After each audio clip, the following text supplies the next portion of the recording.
It's good to be back. How's it going, folks?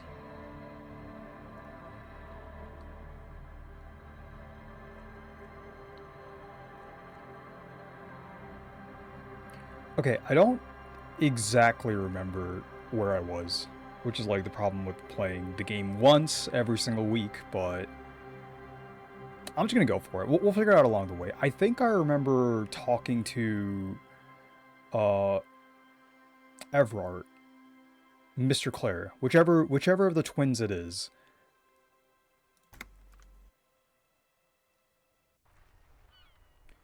And we still need to take the murder out down. So get 2 signatures for Everard.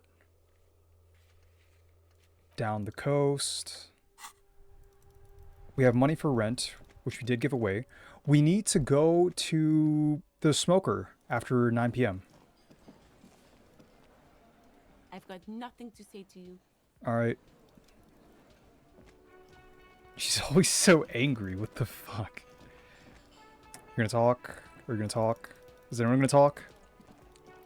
Are we just waiting until 9? Oh, right. Our brainwaves. We're learning about Guillaume.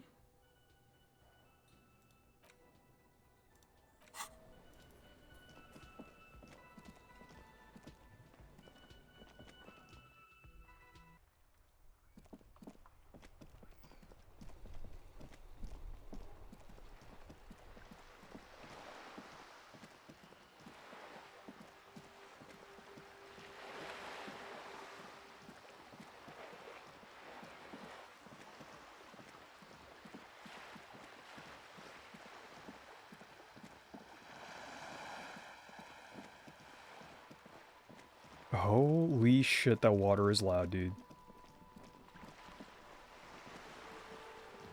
We still don't have a lead on who the owner of the gun is. And my best guess is still, whoever the lorry driver is. You're back. Good. What can I help you? Alright, nothing. Thank you. Oh my god, do we... So our options were to break the homie. We need to wait up until tomorrow to go down south for the fishing village, right?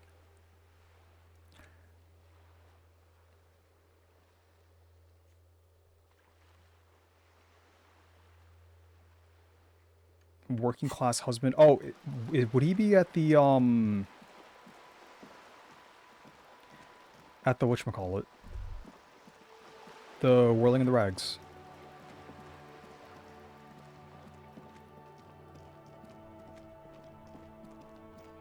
I mean, I guess.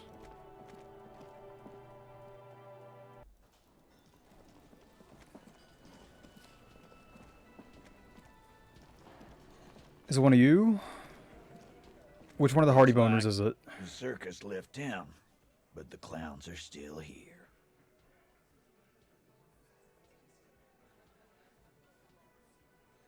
He promised he'd cooperate. Oh, right. Oh, so you went and talked to my mommy, and now she's making me play with you. Is that it, lawman? And what's gonna happen if we don't? You're gonna go and tell on us?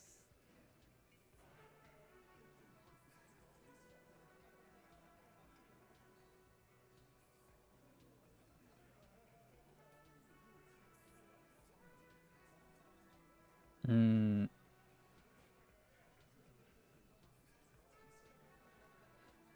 You gonna let him talk to me like that, Titus? Let's see. Yeah, yes I am, you big pussy. The old man sent word you'd be around again. That's the reason I'm being so forthcoming with you. Don't wear it out. Oh, can we roll for it again? As you look around this room full of sweaty men, swearing, drinking, spitting out tobacco, does this look familiar? Where have I seen this before? You believe the place was called Precinct 41. It was also filled with... Ooh, this is just like home. Sitting on desks, talking shit. Okay, okay. We relate to You've Titus. seen Apricot, old Purdue's daughter, asked Lieutenant McCoy. Uh-huh, replies Torson. The ass on that one. McCoy shakes his head in appreciation. A bit strange the old man named her Apricot, but, I mean, who am I to judge? Wanna hit the kebab joint? Apricot, where... I wonder if McCoy named her after the place Sealing is from. Huh? You got a problem with beer now? Not quite there yet. Push on.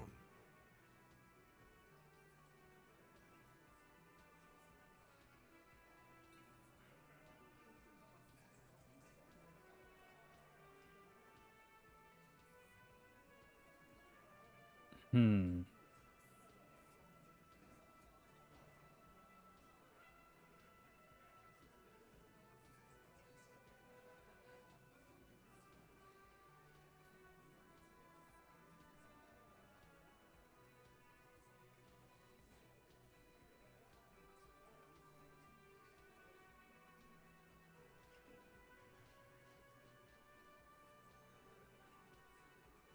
You saying we don't help people?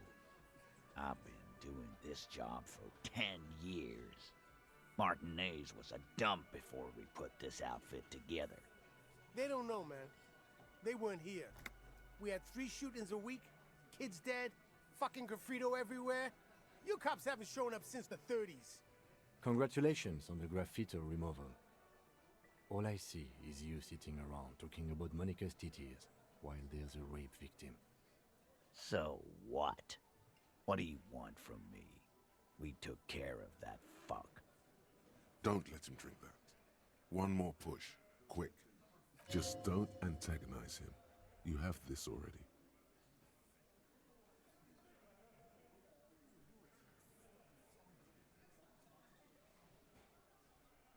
Titus? She stops mid-sentence. That's it. You got him. He's going to give it up, but on his terms. You wanna help her, cop? Fine. I'm gonna let you help her, but you treat her with respect. If you don't, if you question her, harass her, a freight train of pain, buddy. What is her name? Clausia, I'm on you. She's Oh my god, it was her? rags, a real pretty one. Silvery jumpsuit, blonde.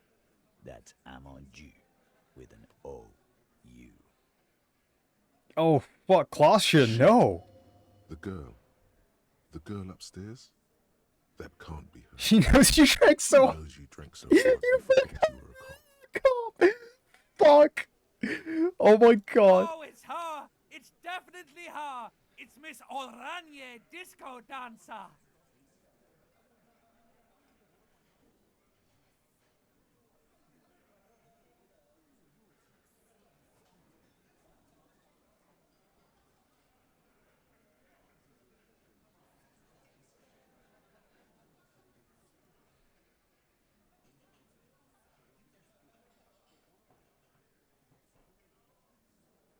Sure, why not?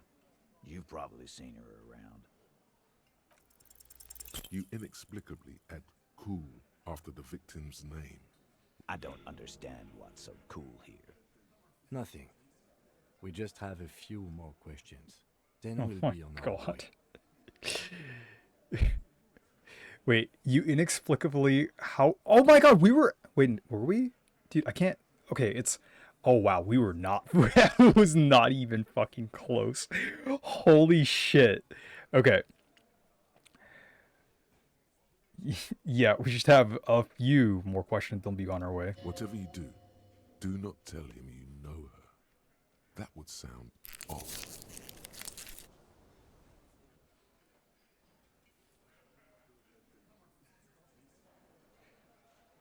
So what was her relationship with a mercenary? Relationship? There was no fucking relationship. He raped her. That's their relationship.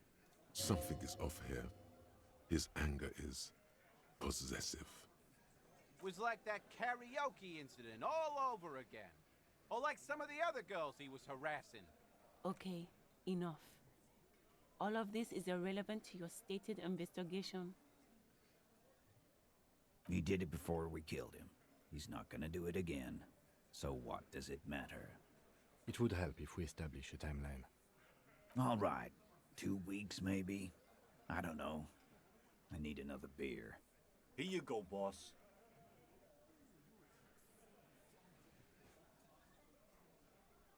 I know her.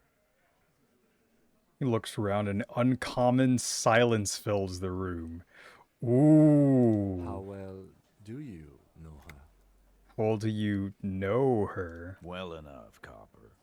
We party. She's been here for a few months. He tries to make it sound real casual, but the muscles on his neck tighten. Oh. Oh.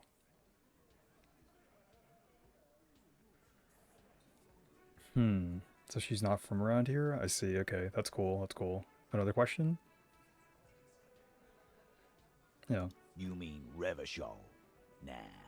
Our Miss Aranye disco dancer is an immigrant or a drifter of some sort. Been staying over here over the winter. So is she here for the winter? Because this place seems pretty cold. So I don't think she's here for the weather. Unless the weather from wherever she is shittier. In which case, yeah, why pick this place? Don't you give her any more trouble. She's just had some bad luck, that's all. Shut up, Angie. She doesn't need your help. Titus gives them both a look. They fall silent. What's with all the silences? It's like these guys don't know how to feel about this. You should keep picking at it.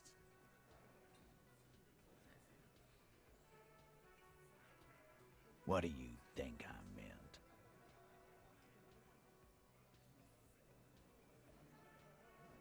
Avoid is his gaze? Yeah, pretty much. So the two of you were close? No, we just fucked. That's all. I'm not gonna give you any details if that's what you're after. So put your dick away. He really went out of his way to seem comfortable with this topic. That's all you're gonna get for now. You don't know her. Good boy.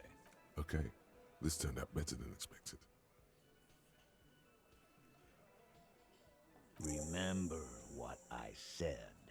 Freight train of pain. Alright. Well, I mean, I don't think we know her. We had like the one as far as when I was playing, we had a single conversation while I was trying to get my bearings. What was that? What was what? You looked strange when he mentioned the assault victim's name. Do you know that woman?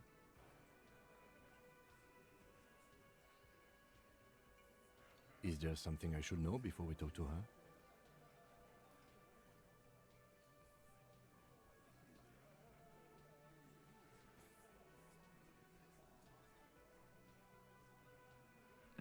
I didn't rape her. What you're saying is, you raped her?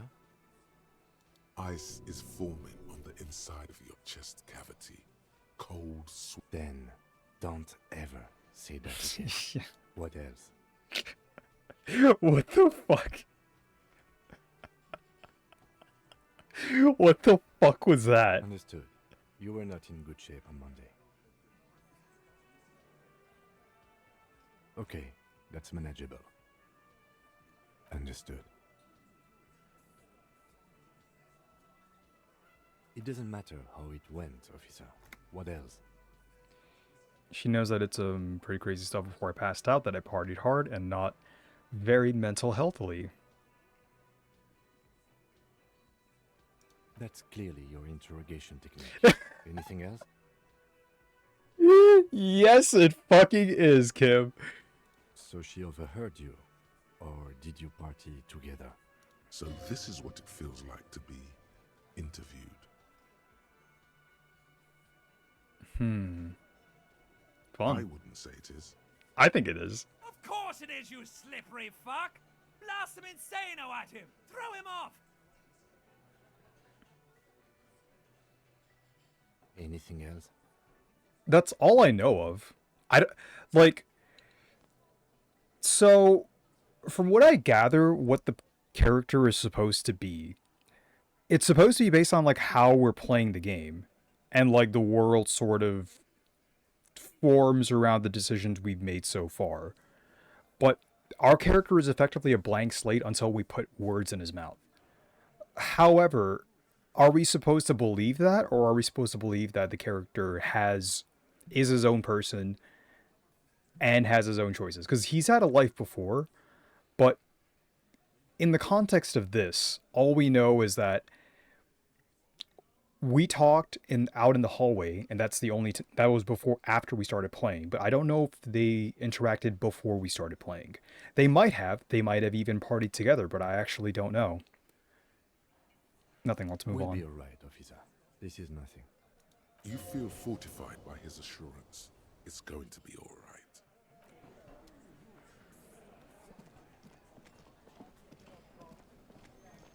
All right. So do we talk to Claudia now?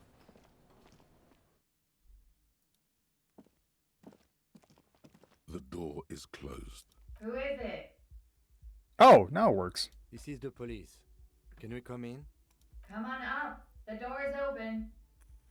I'm drying my hair. Come on up.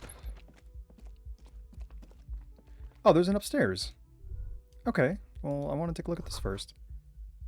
A woman's has sad all over it. Reminds you of your own. Does it? She's had an extended stay.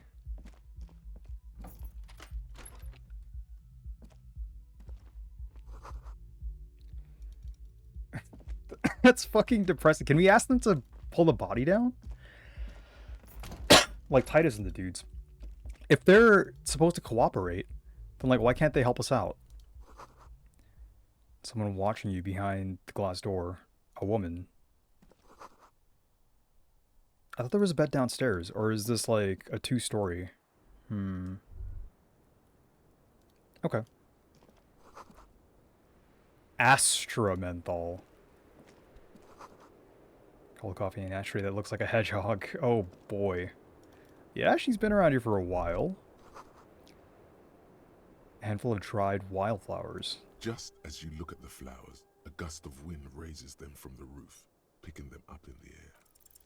You catch a single white flower between your fingers. The rest fly off into the wind. It's a Maybell. The young woman looks at the Maybell in your hand. Just a glance. Then takes a drag of her cigarette. The lieutenant gives you an acknowledging little nod. Did we get a flower? 6 crumbling petals rest on your palm. They're white, a bell-shaped crown. What is this, Kim? This is the Insulindian lily, called Maybells or Lucille's tears during the Revolution. Girls used to pin these on soldiers before sending them off to battle.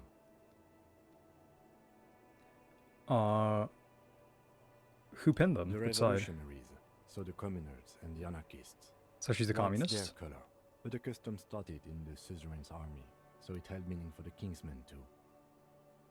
It's about girls and boys more than sides. Girls sending off boys who are going to their deaths, then also dying themselves in the ruins from dysentery and consumption. It's a symbol of the Civil War. Does this flower blossom in early spring? Yes, but not this early. Not to my knowledge. It looks dried, preserved. Is it a coincidence at being on the roof? Maybe. Maybe not. We'll see. The petals feel dry and fragile in your hand. Nice. Okay. Alright, I'll just talk to her. I'll check this door later. Welcome to the roof. Below her silvery jumpsuit, an athletic young body, built long and lean. I'm sorry for the mess down there. The cleaning lady hasn't come by in days. I'm beginning to wonder if she ever will.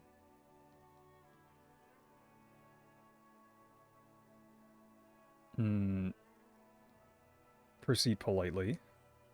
Nice view you got here. Nice. I don't know about that, officer. Where a ripe corpse still hangs from the tree, spotted with green and purple. Lovely.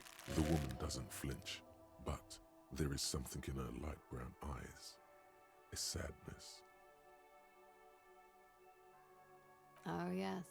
Legends of room number 1 have made their way around the building. They say a portal to hell has opened in there.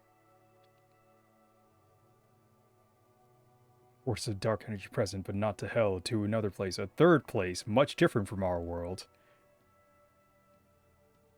Disco Infernum. They also say that's why the cleaning lady quit.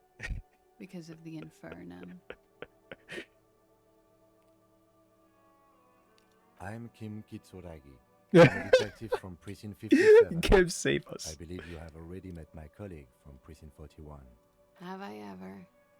This is the biggest fan of ostentatious orchestrations I have seen in my life.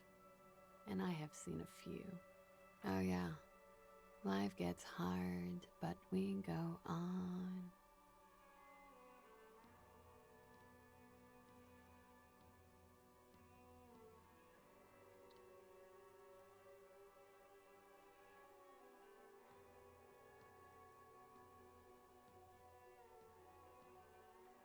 I can see that. I'm glad all this onward going has brought you to me. Miss, we are investigating the murder of the man who was hanged. The people responsible have asked us to talk to you. Huh. I see. A pensive drag. Interesting. What's in your head? Be careful. Ask something else first. When you go there, use words like, I hear you have been through something difficult. Aw, thank you, Suggestions. See, Suggestions nice, Authority. Why can't you be more like him?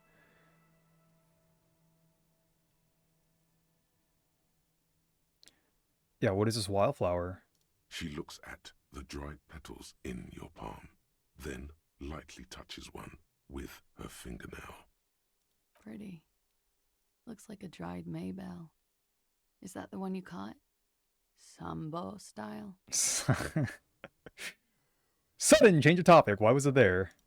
Why was there a flower on the roof? I don't know, officer. Because of the wind? Or an admirer? Any admirers, miss? Admirers? I'm too old to be a debutante. And this place is no fashionable society. What is your name, miss, for the record? Lazier Amondou. Where are you from? Vredefort, Republic of Oranje. Vredefort. What's this place supposed to represent? A bad memory, officer. Bad memory of what? Of lilacs and lightning. Parks, glass, duraluminium. Vredefort is a conference city. It's always autumn there. A night. At least it was for me. What's so bad about that? Nothing. If you're no longer there. The conference centers are filled with people who get angry at you if you do something wrong.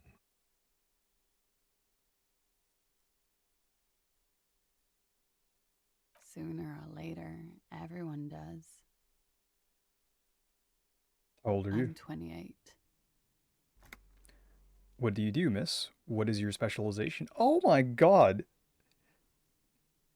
The game's calling 28 young. Bless your heart. What do you do, miss? What is your specialization? Something stupid. Wanna hear what's stupid? Somewhere in a one-room apartment on Boogie Street, a young man shows Patrol Officer Tilbrook his genital warts. Ask him if they're cancer. What the fuck? That's so fuck. Where did that come from? His spirit, what happened? His partner, Emil Mullins, can't be there. He's in another apartment with another man who's showing him a dead dog under the radiator. It's dead, Mullins says. No, the man replies. I touched him. He's warm. He's warm, Mullins replies, because he's under the radiator.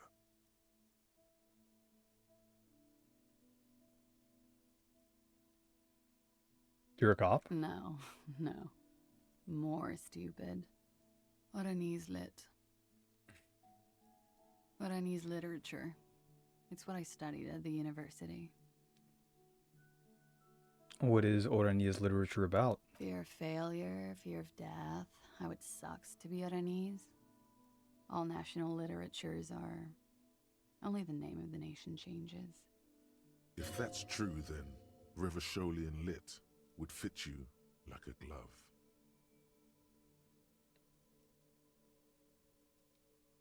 Orania's lit. What do you do with it? Nothing. I do nothing with it. Show her some money. Cool. It's not very cool, but what can you do? Sure can show her some money when I have 30 real. Are you fucking kidding me? I wouldn't do it. What the fuck? Can we take a look at your passport? I'm afraid you can't, officer. And why not, miss? Why is that? Because it's buried in a sealed plastic bag at an undisclosed location on the coast, along with cash and airline tickets. Thank you for your candor. Why? They say so in your tourist brochure. Keep travel documents away from your person when west of the river. How do I know you've told us your real name? Is she gonna say you don't? If I were to lie to you, I would come up with a more mainstream name than Clausia Mondu. It's a weird name. Pretty sure I have legal right to demand your passport, miss. You know what? We can drop it. Okie dokie. If any of this made her nervous, it certainly doesn't show in her expression or her movements. The record. So official. Nice room you've got here. Yeah. It's pretty deluxe. No one likes to talk about their dirty laundry and their empty bottles. Maybe if you phrase it emotionally. What are you doing here in the whirling in the rags?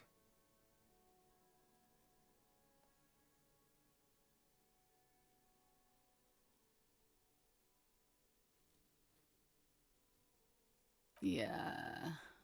I've contaminated it pretty bad. Is that why you're out here? The contamination spreads from room to room. First, I escaped upstairs. The SAD got that too. Then I found the handle for the summer door. What exactly is the nature of this contamination? For me, it's a mix of me with a lack of cleaning services. How about you?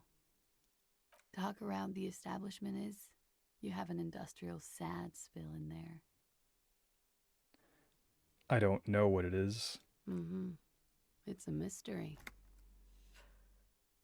An alcohol-related mystery. What are you doing here in the whirling in the I'm rags? wintering. How long have you been staying here?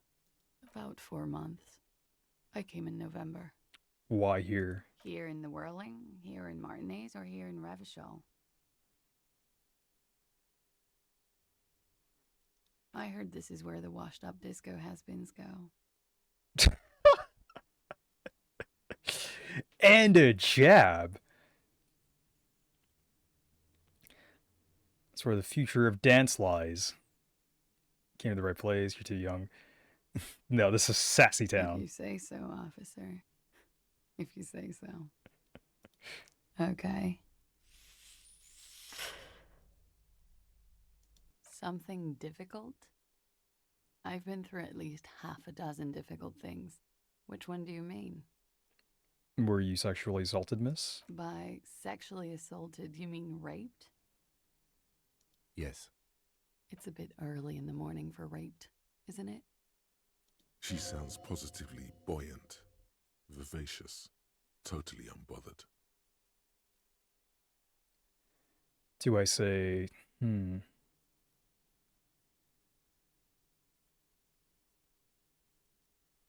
Actually, it's evening, miss. Is it? It is evening. Time flies, man. So you weren't? Yeah.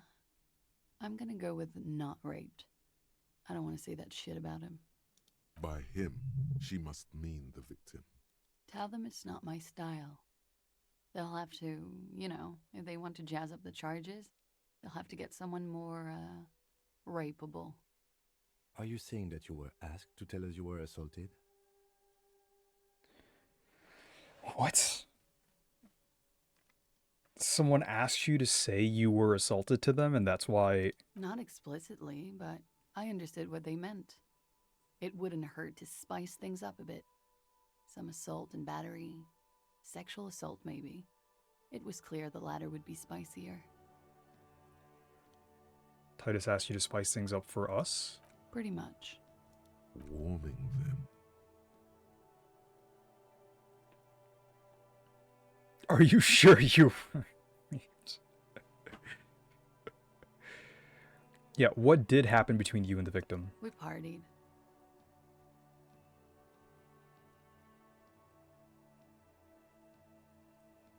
Wait, partied? Where have I heard that before? A lot of partying going on. From Titus? About her and Titus's relationship. That's where you heard it. What kind of partying? The kind that I do. With all due respect, sir, I think we partied a little harder than that.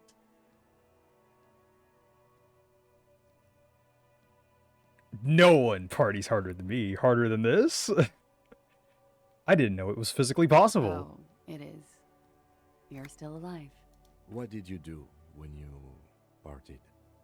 We drank, sir. A lot. For weeks, basically. We had that effect on each other. We made each other drink harder. That's why I liked him. What else? Stimulants. Speed also has that effect, making you drink harder. And then drinking harder makes you do more speed. It's quite the combination. We also had sex. You were lovers? Were feelings involved? A little. The drugs were good enough, and we did enough of them. How did you two meet?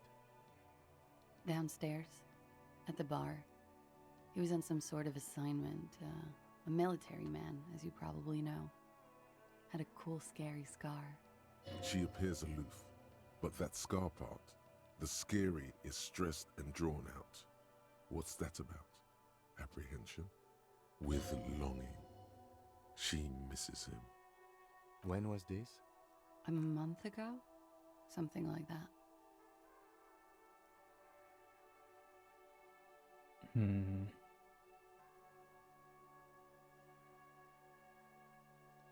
Oh yes. I have multiple viewpoints. From the roof, out of the bathroom window, in my dreams. You called us, the RCM. Yes, Call reporting the hanging? That was you? I made it. And I would appreciate it if you didn't tell everyone. In Martinez, they call it snitching. Reporting crimes is confidential in Ravachol, miss. If it's snitching, then why do it? Because I couldn't handle it anymore. None of these people called. He just kept hanging there. Then they started stripping him. Tearing off his armor, demeaning him, throwing rocks at him. The voice was disguised. Did you... I didn't exactly disguise it. I just muffled the mic and nicked the landline a little. Nicked it how? Is that why the phone's not working? With nail clippers. And I diverted some radio fuzz into it. Into the cold wire. So, she's God's mystery phone cutter. Yeah. And in the process, you broke the landline downstairs. Did I? Fuck. I didn't mean to. I had no idea what I was doing. Why go through all the trouble? I don't know, sir. It was stupid. I was drunk, too. I was probably afraid the Union was listening in. Locals say they have ears in the wires. Thank you for making the call, miss. It was the right thing to do. I didn't want to, sir. And he's still hanging there. We will move the body to the morgue today, miss. Don't worry. What can you tell me about him? Name, eyes, age. I'm sorry, I can't do it. Not right now. Later, maybe. I keep seeing him. Like he is now. I can't talk about his... I don't know. Hair. I know it's difficult, miss. We can return to it later. What did they hang him for if not rape? He had something to do with the strike. One has been roiling since I got here. Rotten timing. But you probably know all about it. And his role in this strike was what? I think he was in a security detail. He was ex-military, worked for Wild Pines, and against the Union. We didn't discuss work much, if you know what I mean. But I understood it was dangerous. And they lynched him for it? She nods. How do the Hardy Boys know you? They're frequent guests. Downstairs, they have a booth for Union members. They're probably down there now. And how did you meet? Over drinks. It's been a long, boring winter. Did you party? A little, yeah. Like you partied with the deceased? No, not as hard. I'm sorry to have to ask this, but have you had a physical relationship with any of the Hardy Boys? I have. Which one? Which ones, sir? I don't remember precisely. Titus, obviously.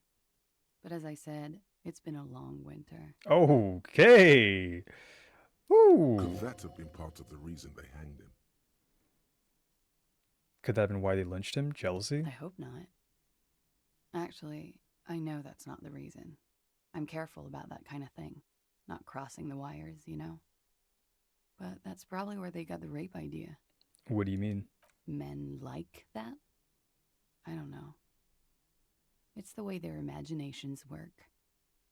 I suspect it's what they'd like to do to me. Are you sure you weren't raped? I'm 89% sure. Does that mean you're 11% not sure? You know how it is. Do you? Do I? Maybe you don't. In conclusion, officer, I'm gonna go with a mild to medium not raped here.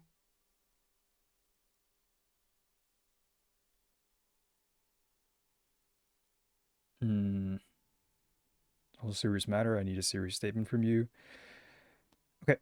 Do we play it straight? It sounds like something happened and you don't want to acknowledge it.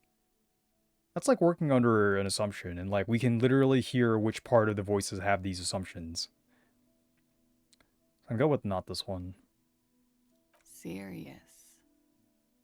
You hear cracking in her shoulders. Let me make this 100% clear then, officer. I was not sexually assaulted. Would I be this flippant if I had been? You get the feeling she might be. Yeah. Well, thank you for telling us all of this, miss. She breathes a silvery sigh of relief and weariness. The air on the roof feels humid. Should we head by downstairs, officer? We may have things to discuss there. Okay. I had something else before we go, little She thing. nods. Silvery cigarette fumes disappear into her mouth. Soft, light brown eyes look back at you, directly into the space behind your eye sockets. You see the smoke rise from between her painted red lips. She's beautiful. I have bad news for you. What? You know these guys? Who? Me? Yes, you. He's talking about you, you groveling sycophant. Wait. Wait.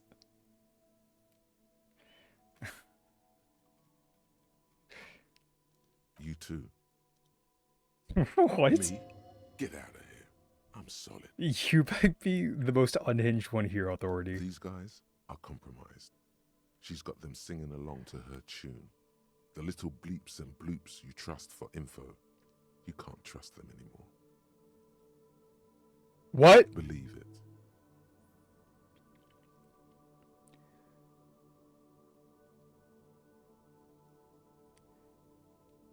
Which ones exactly are affected? There's no way of knowing. At the moment, I'm afraid it's best to assume all of them. Including you? Bullshit, man. I ain't compromised. You might be the most compromised, Electro. Especially that guy. That guy's the most compromised one in here. Fuck, I'm leveling Volition next. No fucking way, man. I just want a drag of that sweet menthol Ziggy. Really?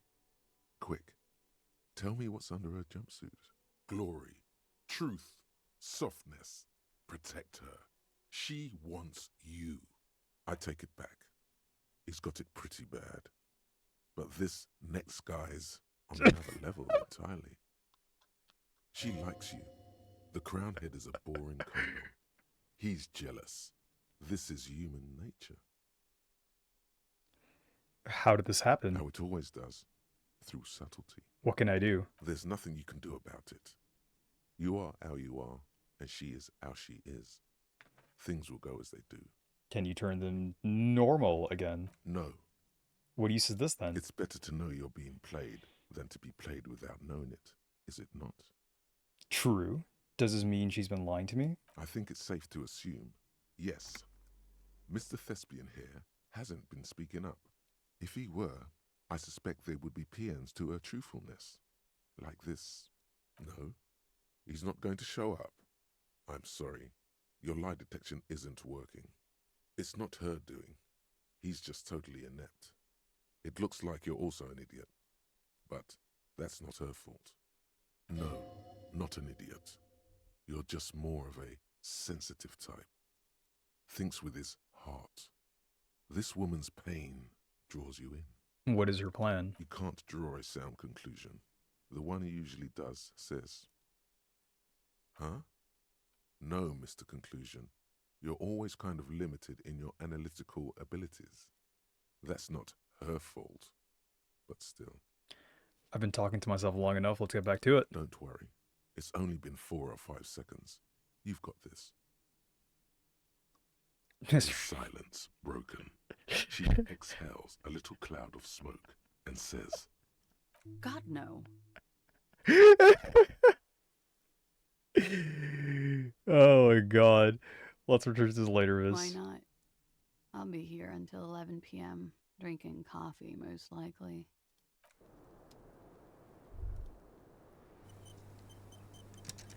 Looks like we have more to discuss with those so-called Hardy Boys. Half their reasoning just went out the window. Do you think this will make them cooperate? Nothing will make them respect the RCM, but it will disrupt the game they prepared for us.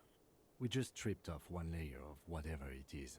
Her decision to not corroborate their story was definitely not part of the plan. Are you sure? Why did she tell us all that? What else could she have done? Lie? She saw there was no way to lie and get away with it. I'm not sure she had to lie. I wouldn't have known. If not you, then me. It was a smart move from her. Something is off here. You think so?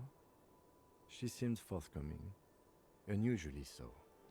Being forthcoming about some things is a good way to obscure other things. The best liars are always forthcoming. Anyway, we should move. I suspect our investigation will bring us back here soon enough. the same small, heavy door. No lock in sight. It's barred from the inside. I don't know. It is not the first closed door we found in this building. There is also your mysterious blue kitchen door. You think that's important? I don't know. The further we get, the more this building seems to be tied to the case. True. The vigilantes, the cadaver, and a number of people connected to the case are in or around this building. This door is part of it. It's not unimportant. We're getting into a stereo I investigation. hate it when that happens. Kick the door.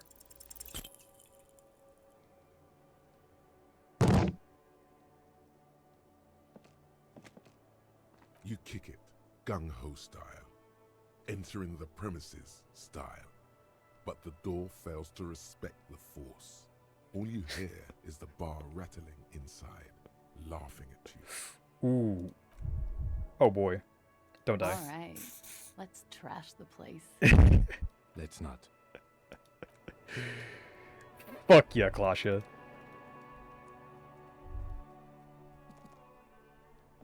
This window is pristine on the inside, unlike the one next to it. Light from the desk lamp reflects off the glass in an untarnished golden halo. So, She cleaned it? Smooth as ice. There are spots of mud and rain on the outside, even smudges. But the surface of the window is clear from the inside. No chips, no hairline fractures. Following your lead, the lieutenant leans in closer to inspect the surface. This window was recently replaced. Looks like it, yes. You know which window has not been recently replaced?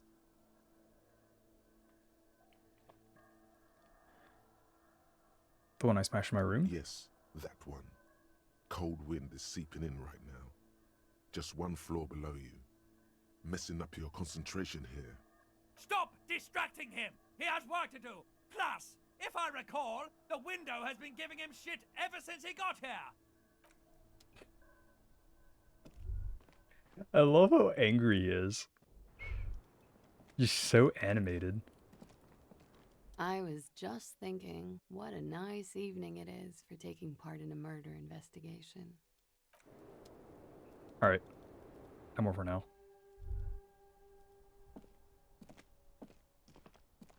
We need to go talk to them, and we need to go talk to, the smoking dude.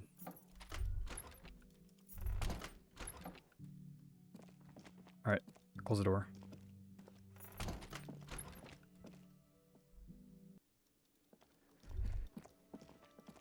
Alright, Hardy Boners.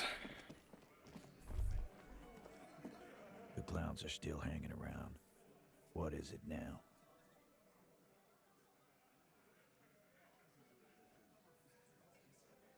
Closhie says she wasn't raped. Fuck!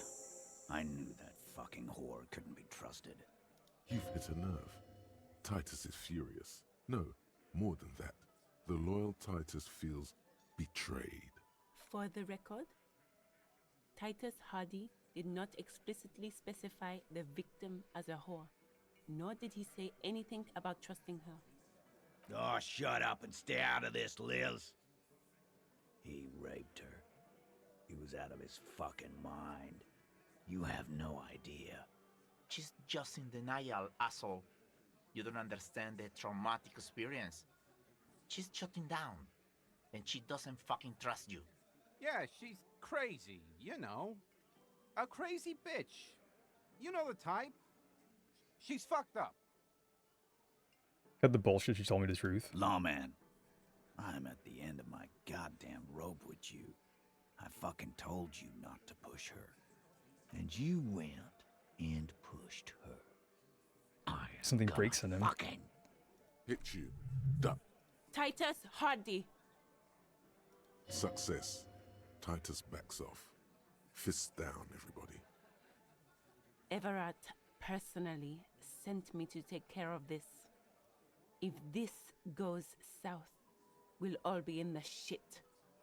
But you, Titus Hardy, are going to be buried. Am I understood? Someone has to rush in to break the tension. The second in command. Look, Copper. We know that fuck was a rapist and a killer. We got him confessing to it on tape. On tape? Where's the tape? Show it to him, T. What's the harm, right? Here, jerkwad. Listen to this shit. And then come back and tell me the soldier of the apocalypse was an innocent man. Where did you get this tape? You think we go into this shit deaf and dumb? You RCM aren't the only ones who know how to bug people. There's no university degree for that. So you bugged them. How? We have machines. We're in logistics. How do you think a harbor works? It's advanced stuff. Understood? You've listened in on their communications. How long? Since way before their chief started taking swing lessons. Things got nice and quiet after that. Which one of you is doing this advanced radio work then? It's not advanced. You just hold up in a coop all day, writing down what they say. It gets hot as hell in there. Don't put yourself down, Angus. It's important work. To offer silent toast. Yeah, man. You're like a radio genius or something. Those notes are some in-depth stuff. Indexes and shit. Where can I listen to this? I'm sure we can find a tape player. Where can I listen to this? Why don't you try shoving it up your ass, genius? Yeah, play it with your ass, cocksucker. I'm sure we can find a tape player. It's not a problem. Your room had one. Or maybe it's too broken. So what's on this tape? What's on it? We call it the Dorgun a mega mix. You'll know why. Won't you listen to it? Why should I care about the tape? You lied to me. You don't care about evidence. The fuck are you a cop for? Pigs, T. They don't care about getting the truth. They care about getting convictions. They are fucking keeping a score on their bulletin boards.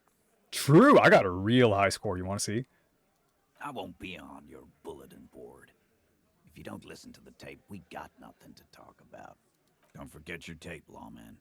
Compliments of Titus Hardy. Fine, I'll listen to it. Do that. Oh, and keep it. Maybe you'll need a reminder of human ugliness someday.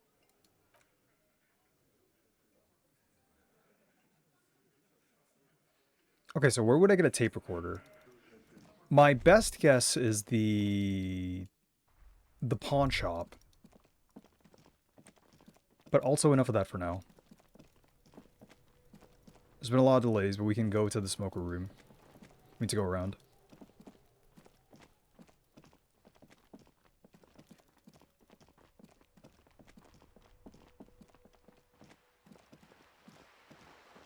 Oh, it's locked now.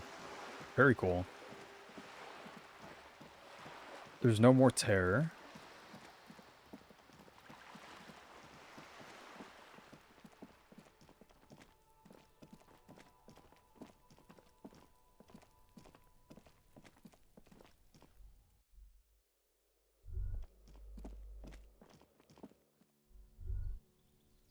There we go.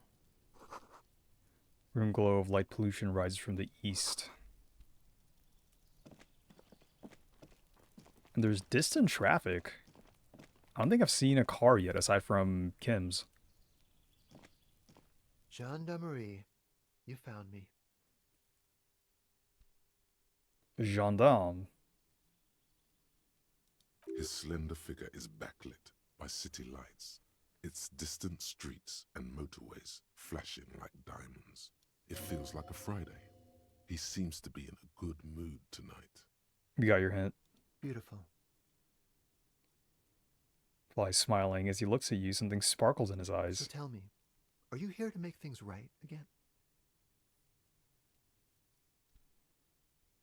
I'm looking to make them right. I'm looking to make them spectacular.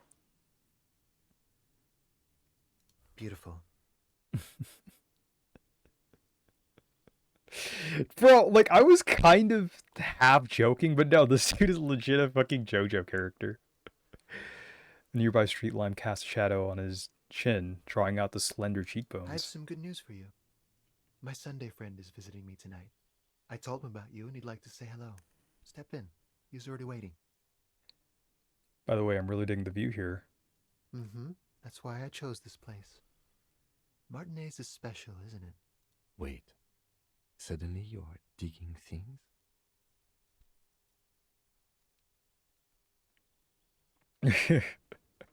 Is it Friday tonight? It feels like Friday. Yeah, it does feel like the end of the week. Such gentle weather. Why would I want to meet your friend? Trust me, you do. Very well, I'll talk to him, but first, I want to talk to you. I have so many questions. That's nice, but I don't have anything to tell you. It's my friend you're looking for, not me. Am I looking for him? He takes another drag of his unfiltered cigarette and looks around. It's getting dark, and the neighboring windows have lit up, one by one. Besides, I've got to run. He's going to leave you alone again. That's sad. Something tells you you're never going to talk to an individual this cool or mysterious ever again.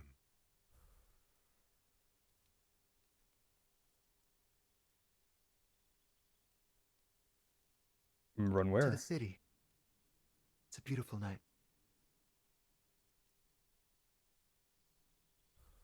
As you promise, we'll talk again. It's important. Something flutters in the corner of the lieutenant's mouth as you're saying those words. It's laughter. We'll talk. Just not tonight. Take care, all right? Just with another disarming smile, we're slipping off into the night. And he's gone again. Looks like it's becoming a theme for him.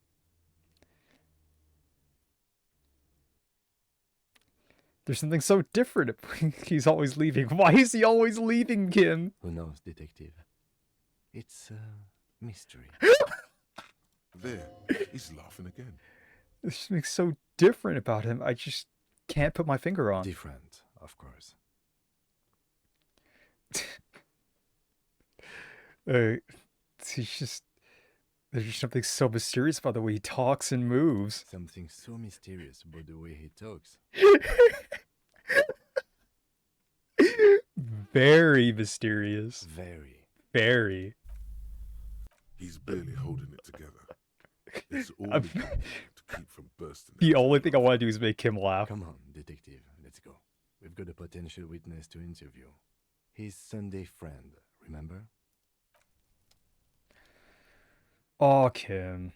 You're no fun. Oh, and he's wearing a Sunday best. Look at him. Ooh.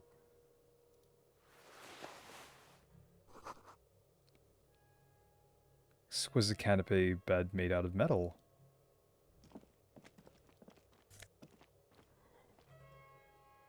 Oh, we're so wearing that. We are so wearing that. An old photo of the same apartment dated year 01. Ah, okay. A quarterly business magazine. None of this is weird. Dishes soaked up in a pot. An empty ashtray. Flyers for underground parties. So he has an ashtray in here, but he chooses to smoke outside. I guess he likes the city. Buckets of paint on a layer of old newspapers. Okay. Officers of the Revachol Citizens Militia. The man in business casual removes his cufflinks. You shouldn't be seeing him in an intimate setting. For some reason, you feel this man is your superior. Superior, but he's not in the command chain. His hands are clean and well manicured. This is a man who knows the importance of appearances. My name is Charles Vildrouin, and I am an official with the coalition government. I work for the Institute of Price Stabilité on assignment from Sur-la-Clé. I heard you talking to my friend outside. Very good. Super. I am here to assist you in any way possible. Ask me about the hanging. Sunday friend. Okay. No, first ask an innocuous personal question to get the interview off on the right foot. Yes, make it clear you're the one setting the terms here.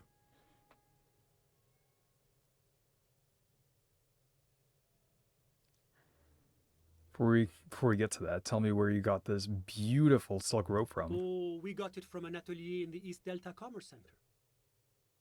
Personally, I think it's a little culturally insensitive, but the material is great. Sadly, the shop is now out of business. That's really all I can tell you about it. That didn't work at all. The lieutenant takes out his notebook and nods to you to proceed. Okay, fine. Can you tell me about your friend? Ah, my friend. My friend is a good young man. His family immigrated here from Kedra, and life has not been easy for him. But he understands the importance of education. He has taken his future into his own hands, and that's all that matters. What's Kedra? Kedra is a candidate member of APIS. But, between you and me, their potential membership is a more contentious issue. What do you mean? That it's never going to happen. They entered negotiations in 21, and it's been pending ever since. What's this EPIS thing you keep talking about? EPIS is a very special program developed by the Moral Intern to support certain Occidental nations. It began as a unified system of weights and measures, which proved to be a wild success. Nothing but kilograms and centimeters as far as the eye can see. So what, using SI units? It was such a wild success that we expanded it into an economic union for Or is it the processing EU? of steel. Another success. And between you and me, the Moral Intern feels emboldened by this success. Emboldened to take EPIS to the next level. Okay, but like, what is it stand for? Why, it stands for progress and stability, like the moral intern as a whole. No, what do the letters stand It's for? been such a wild, extraordinary success thus far. We are very excited to take it to the next level. You didn't even hear the words I'm saying, do you? A supranational political alliance. The United States of Occident. What? Yeah, so the EU. You mean Revachol? No, it's going to have transparent democracy. Is Revachol part of the It's EPIS? one day going to be a candidate member of EPIS, sure. Didn't you say that candidate members never become a real member? No. Candidate members do become members. Why do we even have the whole system in place if they don't? It just takes time. Time and evaluation. But we were talking about my friend here, not politics. How did you two even become friends? How did any of us become friends? Bad things happening on the Insulindian Peninsula? Oil platforms ablaze in the night? Civil wars lasting for years? Finally, the international community is forced to step in. What are you talking about? No one becomes friends that way. Au contraire. It's how millions of people end up where they are. Meeting the people they meet. It's how I came here, and my friend too. You still haven't told me who he is. Sorry. Who? Your friend, the smoker on the balcony. We were just talking about him. But I told you, officer. He's a bright young man here to pursue his education. Education is the foundation of our future, especially the arts. It is a cornerstone of our civilization. Fine, but what's his real name? Officer, you have to understand. I can't give you his personal information. I'm sure you have your own methods and databases, right? Please don't put me in this situation. This is part of an investigation. What do you mean? So all you can tell me about him is that he's here to study art. These two are so weird. He's deeply enmeshed in the study of the fine arts, yes. Which arts? He's a truly free spirit. He likes all the arts. Perhaps graphic design, printmaking, who knows? The world is open wide for a talented youth like him. What are you doing in this apartment by yourself? I'm just enjoying the view.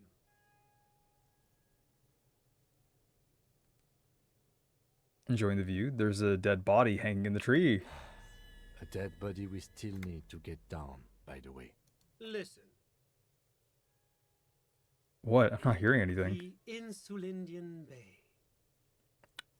What about This it? place used to be a luxury accommodation before the revolution. Apartments, of course, were much bigger then. A few walls have been added here and there, leaving some of the tenants without a private bathroom or a kitchen. I have 1 skill points. And Half-Light didn't work before. So if you want to go down that route, we have to pressure him in other ways. Okay, so what does Guillaume Le Million do? Not advance race.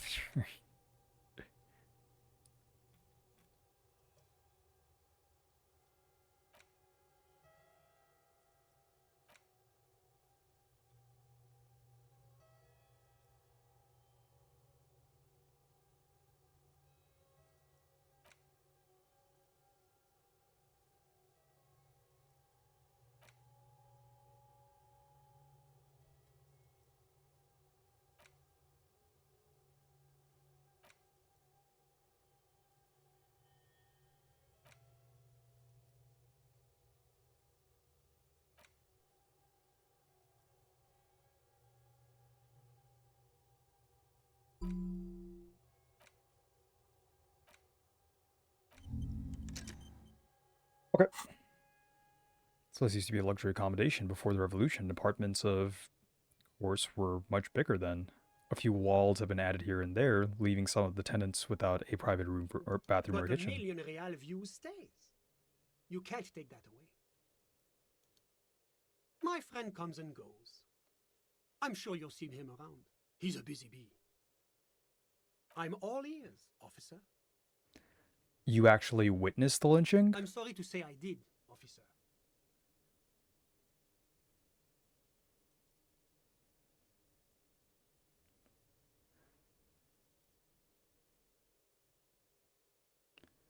Is it because you did it, Mr. Villadruan?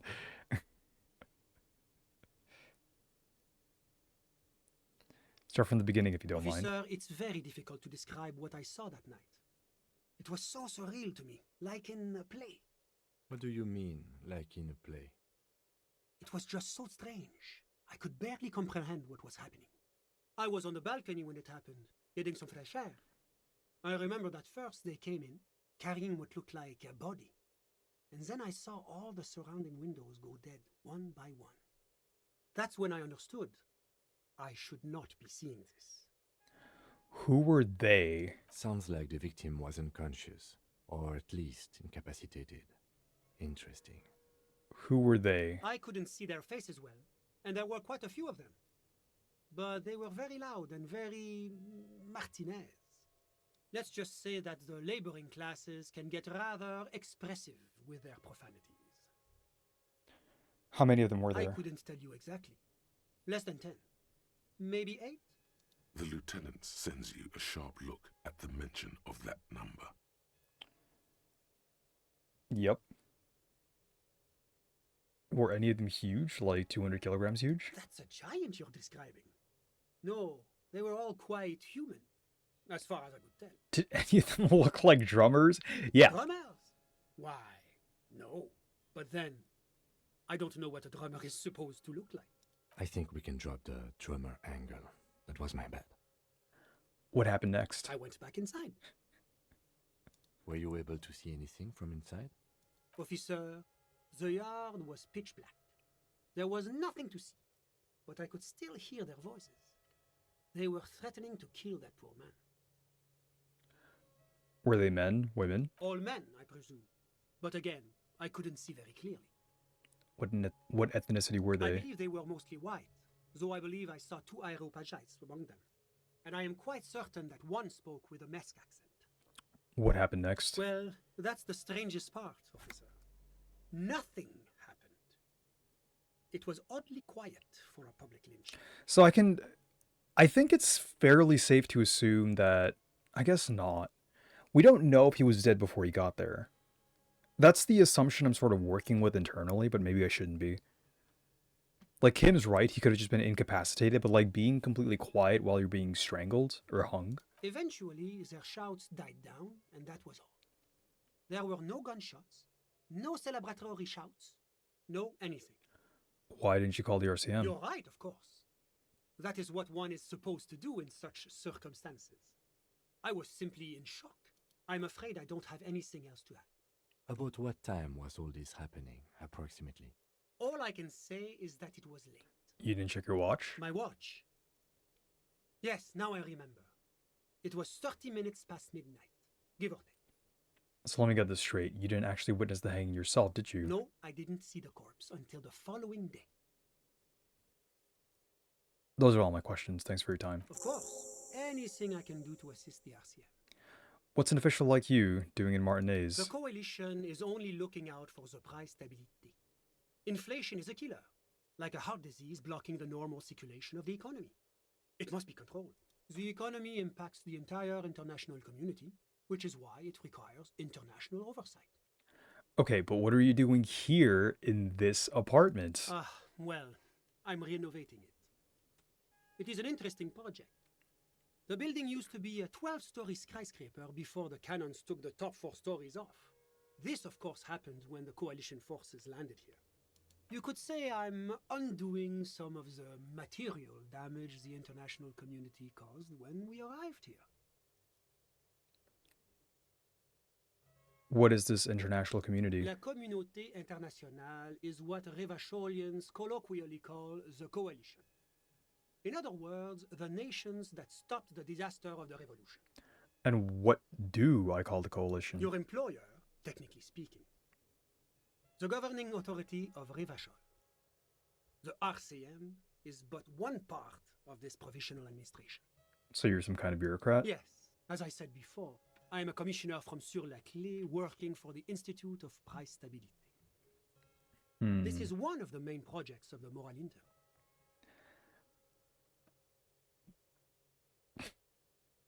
Can we have your friend back? You're like kind of sus. I like your friend. What is the price stabilité? It is the most important thing. Ah, that clears up everything. It's the central goal of any sound monetary policy. Maintaining the price stability is essential to maintaining high levels of economic activity, which is essential for maintaining high levels of employment. Great, which is thanks. essential for maintaining the social stability. Basically, it makes sure the price of bread doesn't change. Précisément. Too much inflation, bread becomes too expensive. Too much deflation, it becomes too cheap for bakers to produce. That's why the Institute of Price Stability works to keep inflation just below 2%. But not too far below, no. Too below is also bad. Below, but close to 2%. The coalition believes in the importance of informing the public about the benefits of the price stability. Transparency is one of our principles. Would you like an informational pamphlet? Oh boy, would I? Evidence. A sound monetary policy is essential for addressing uncertainty. Stability is the raison d'être of the moral intern. It's the reason why I identify as a moralist. But oh, I don't have my leaflets on me today. That's too bad. You can always call our information line. Making information available is part of the moral intern's commitment to transparency. You suck.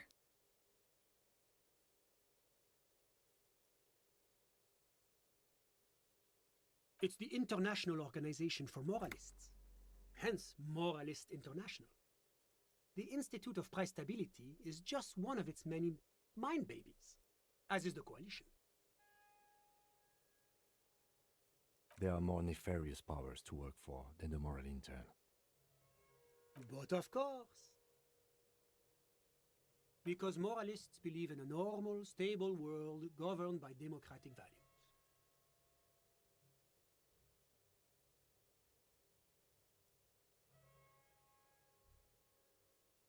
The Occident is part of the normal world. Oranier, sur la clé. Martinez? No. Martinez is something else.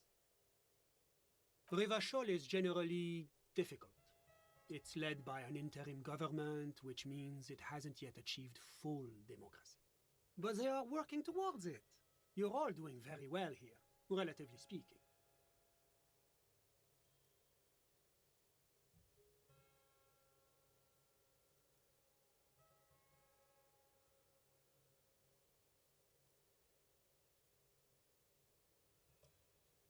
Do you think peace is boring? What about prosperity? I agree.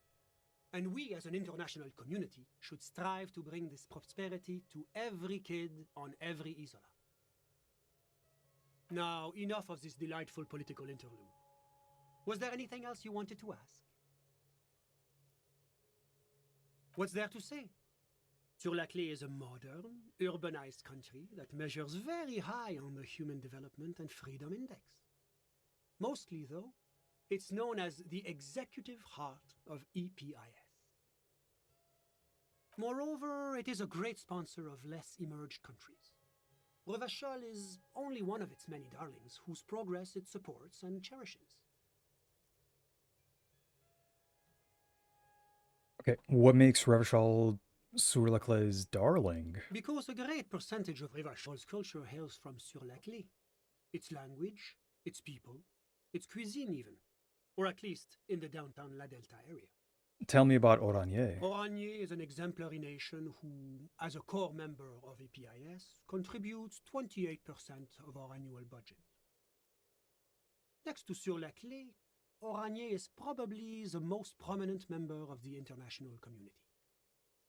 Which one of them is more EPIS? I think he's going to actually respond to this question. And this one he's going to, like, completely ignore. He might ignore both of them.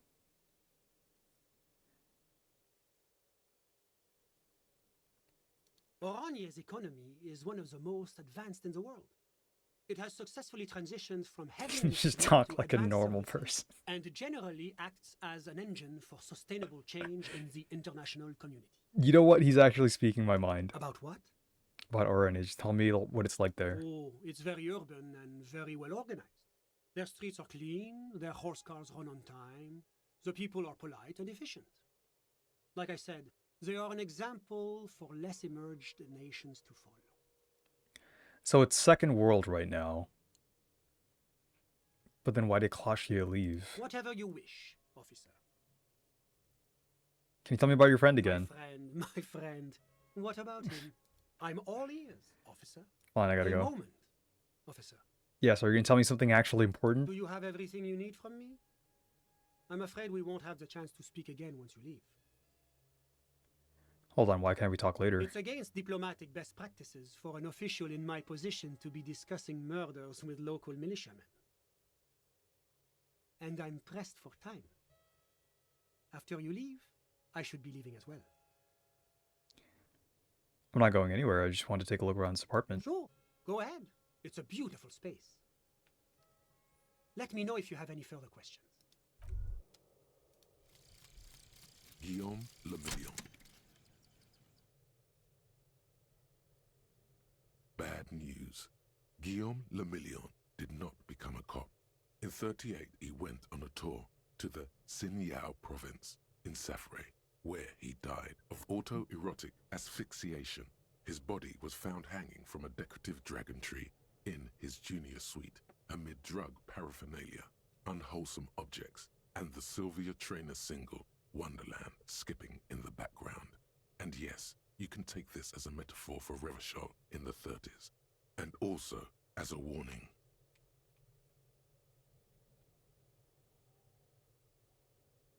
Pain threshold. Blood oxygen is boring. All psych caps, learning caps raised by 1. Okay. We're learning about the Col de Mamadakwa. Why would we forget any of these? I guess, like, there's just too many things to actually learn. Huh.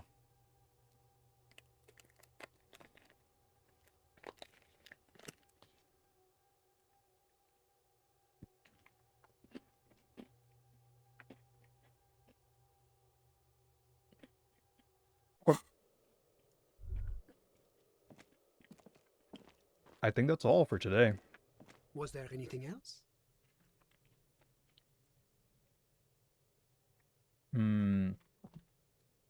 I don't think so, I'm sorry right? to say I did, officer. This is the break we've been looking for. Easy, detective. No need to jump to conclusions. It's because you did it, Miss Veldruin. Because I did it? He's clearly not a man accustomed to being spoken to in that manner, let alone to being accused of murder.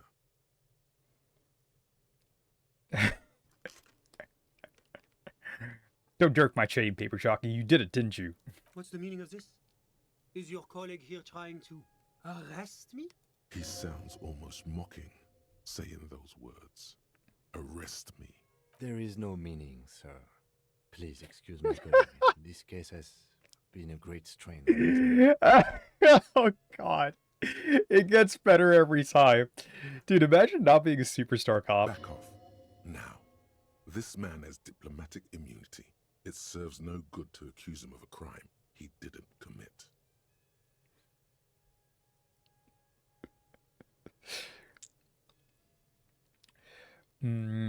Tim's right. I'm sorry, I haven't been myself lately. I mean, this rattles him a little bit.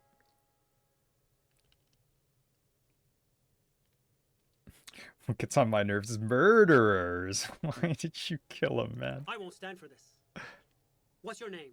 I'll have your badge. I am Detective Rafael Ambrosios Cousteau at your service. You're doing me no service. Get out. This instant. Shit. God, detective. One more stunt like that and they'll have you institutionalized. Now, let's go, before you get us into any more trouble. Remember that guy, Ace Ulsterberg? The red-headed officer asks. Fuck. He leans against the door frame while his bald companion is hunched over the open filing drawer. Oh my God. The guy who got canned for trying to arrest that diplomat, the bald man asks. Well, technically, He got canned for being shit-faced on the job. But yeah, trying to arrest the ambassador from Gottwald while shit-faced was probably a contributing factor. The bald man squints at a file, then returns it to the cabinet. A new drawer opens with a grinding screech. He turns back to the redhead in the doorway. What made you think of him now? Don't know. He just kind of popped into my mind. Excuse me, Chester, says a female officer who threads her way into the file room. Where is old Ace now? Here, the female officer chimes in. I believe he's part of a certain bureaucrat's security detail. No fucking way. The redhead is dumbfounded. How'd he pull that off? Family connections, I'd imagine. His father-in-law works for the Office of Standards and Best Practices. With that, the woman exits, a grey file folder tucked under her arm. I have nothing to say to you. Oh boy. Alright, well great. I'm keeping your hat. And the kimono. Fuck you.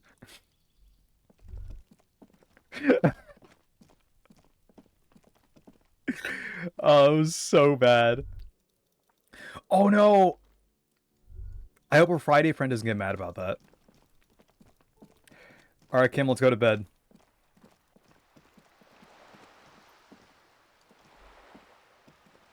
Yes?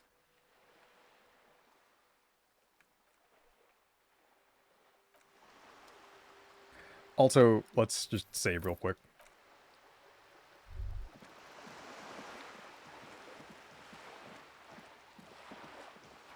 Alright, we got the tape. So we can try playing it in our room. The pawn shop might still be open. The pawn shop was like kind of goofy. Can we play a tape in your car? Inside, you see a set of steering levers, a radio microphone, a pull-out toolbox, and the soft glow of a metallic drawer slide the pull-out toolbox.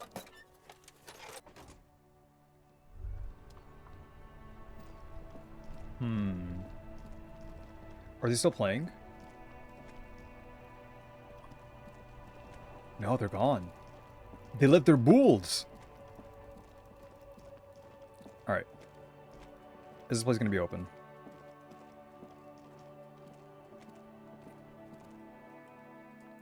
It is. Hey, bro. Greetings on this fine night. What brings you here? It's cool that you're still open. Big city vibes. The pawn shop is always open.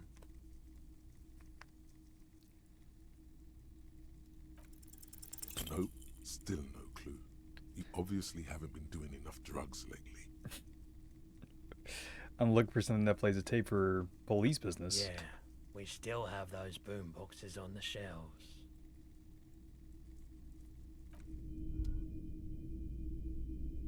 These? The boomboxes wait on the shelves. And your boombox, that gold and amber Harmon Waushi, stares at you longingly with its tape reel eyes. Sorry, man, I can't be giving out freebies.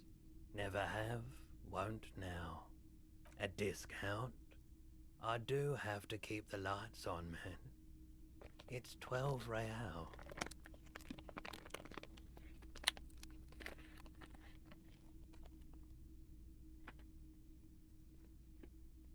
Remember, he doesn't like music. He likes sounds. The Doorgunner Megamix is his type of tape. Certainly, he'd give you a discount if he knew you'd play something so experimental.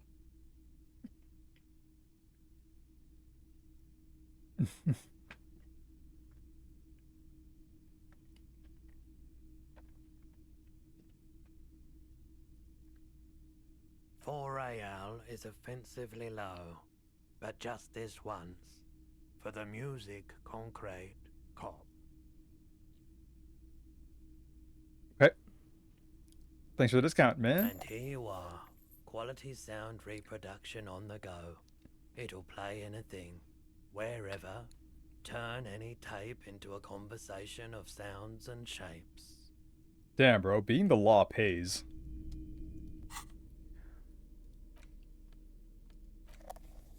Nice.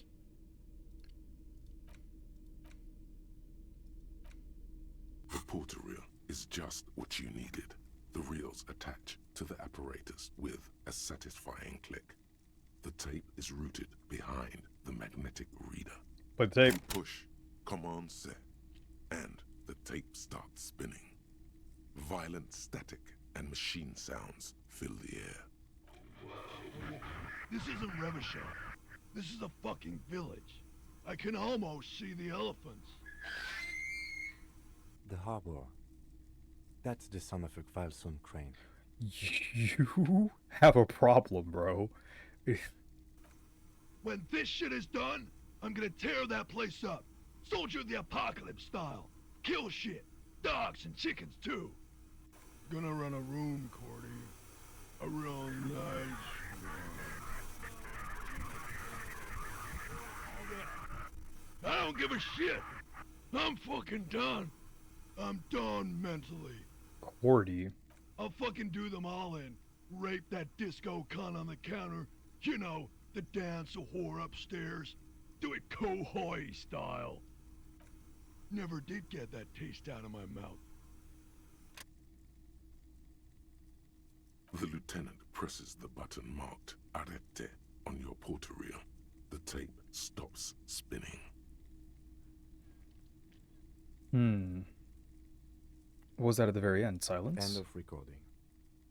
What do you think? It seemed authentic enough. Probably recorded off the shortwave, then edited to seem more incriminating. He sounded like he was on patrol around the harbor walls.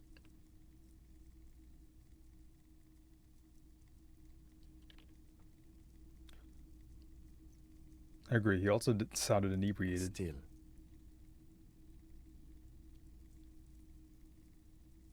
There's more going on here than we know. Who's this Corty? One of the other mercenaries, I think. The one he was talking to. A friend of his. What's Kohoi? A village on the Samaran Isola, in South Safre. Grad committed war crimes there, the kind of thing he talks about. You think he was there? Who knows? Maybe the tattoos would have an answer. Or maybe Kohoi is just merc talk for atrocity, slaughter. Okay then, what now? I think we've got a few more questions for class here, don't you? This seems to contradict her testimony, at least to some degree.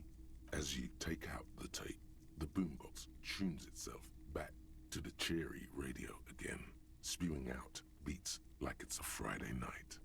The contrast feels chilly, inappropriate even. Okay. Greetings on this fine night. What brings you here? Alright. That is a crazy steal though. We got a boombox for $4?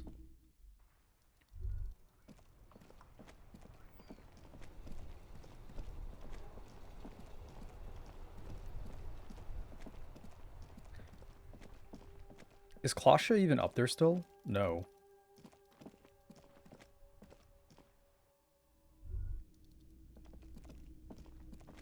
I guess she's gone after 11.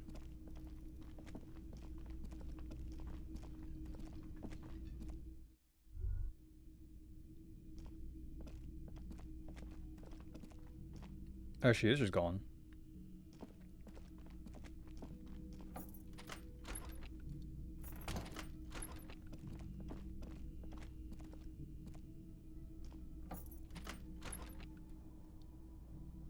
Yes?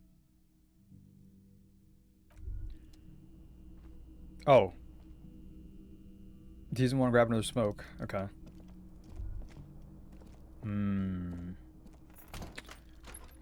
Alright, well. Time to hit the sack. Oh, yeah. The bed is still cold from the broken window, and not too inviting. But it's yours. You've earned it. Nap. The bed is still cold from the wind blowing in from the broken window. The mattress creaks as you close your eyes and try your hardest to fall asleep.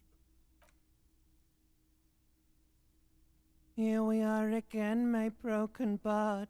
The waves are coming, carrying you away. But you can't go. No, you have to stay always half aware of yourself. You're not cooperating, brother man. Why? It's your disgusting body. Even through your sleep, you feel a vague discomfort suffusing it. Your belly and your sides are unpleasantly tender. You wish you could curl up into a fetal ball of safety. But you cannot, because of the pain. Every cell in your body is moaning in agony, asking, what did we ever do to you? His body's worthless anyway, no one does anything nice to it. I'm sorry, Celt, it's all me, it's my fault, it's the system's fault, the system failed me. Yes, your body is a system, and it's failing you, because you're failing it.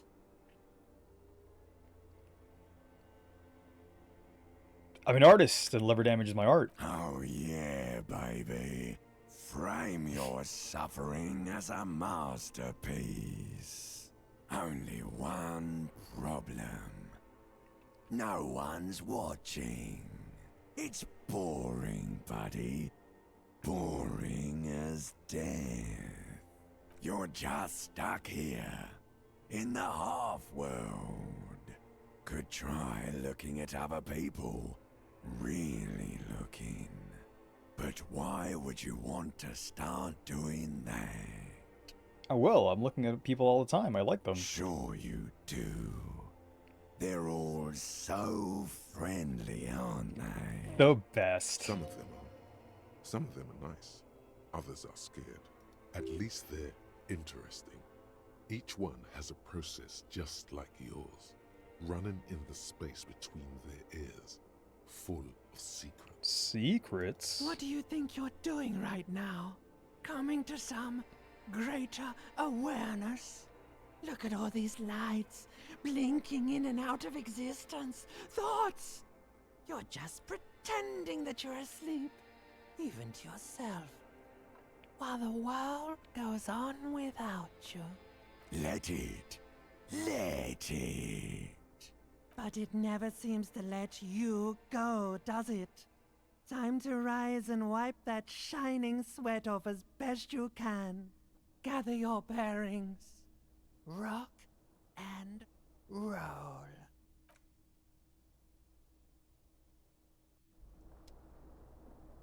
I like these talks.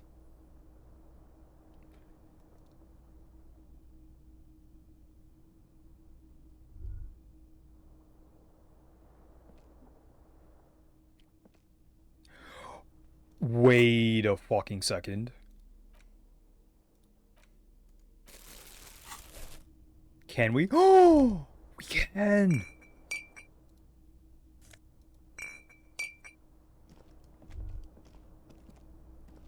But why can't I pick this up? We can pick this one up.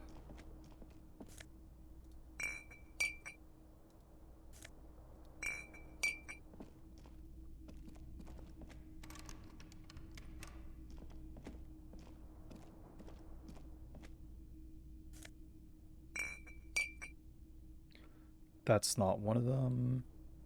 That's one of them. Why can't I pick this one up?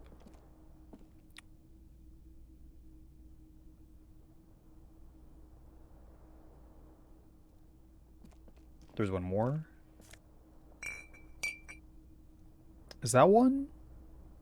Why can't I pick it up?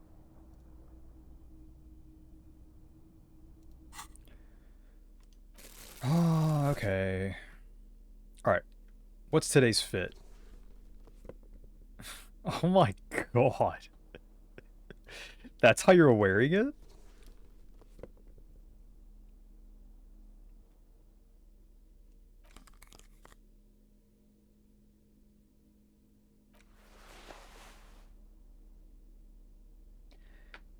Super logical for a cop to wear this, yes. Yes, of course. Insensitive bachelor party vibes. Become an addict in a strange bathing robe. Become the dragon.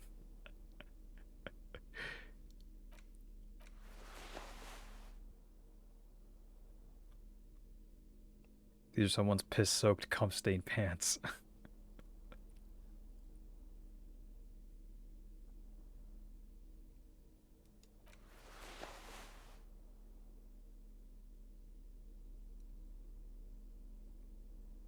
Get the tie back on.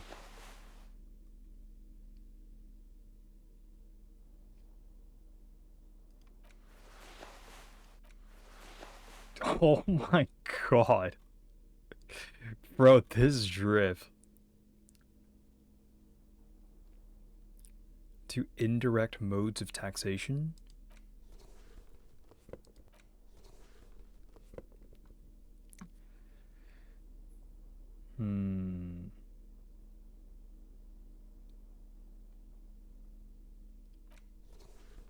Fuck, bring the shirt back, bro.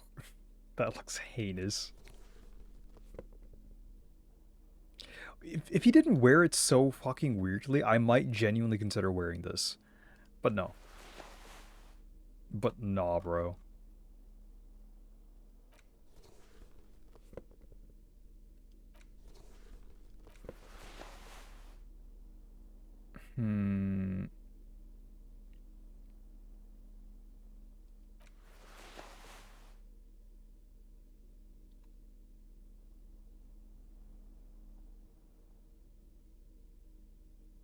And it helps against shivers.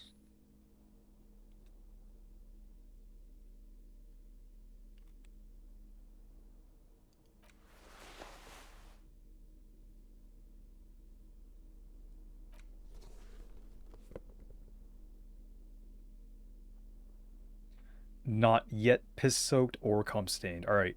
We're officially piss and cum-free.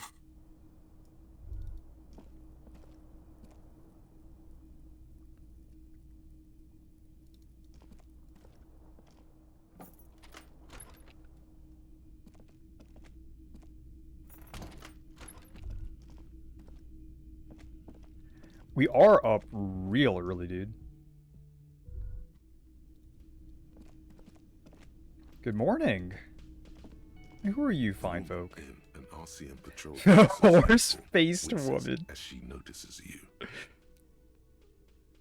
I would really prefer not to talk to you right now. A patrol officer is the lowest rank in the RCM, below lieutenant and sergeant. Hold on, you're a patrol officer of the RCM? Yes, I am. I'm a cop too. No. Here's the real deal. Kim, I love you more every day. I'm on a murder investigation. Are you the cavalry? I'm definitely not the cavalry. Is everything all right? Why don't you want to talk to me? I don't know. I mean, why would I want to talk to you?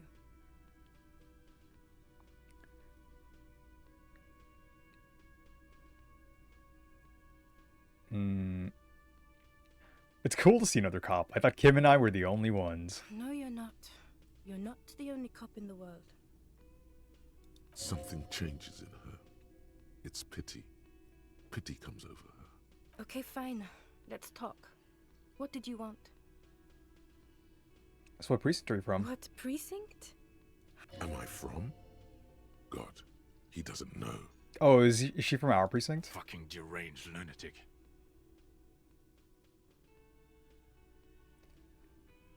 You're the police, right? Cool, so am I. I don't know what to say. Don't say anything, Judith.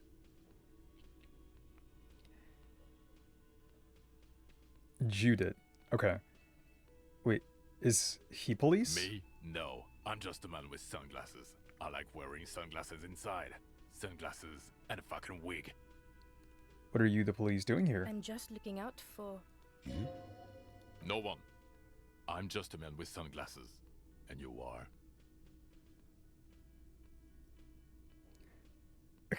Horse-faced woman, a policewoman. A policewoman who just wants to do her job. That's all. Something about the man with sunglasses and you, the energy between you two, is making her uncomfortable. Okay, goodbye. Hello, shady man. Like shit. And I don't mean that as a metaphor.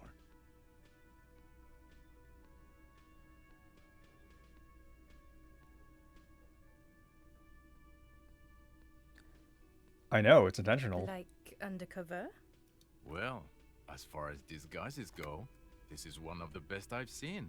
I mean, I could swear you're an actual bum. Whoa, bro, is it the gloves? Oh, come on, Jean. It looks like it's been a rough week on him. It's not just this week. What do you want?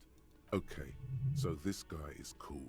He stands there like a statue, an angry statue, and he does not like you. Don't even try to win him over. You won't.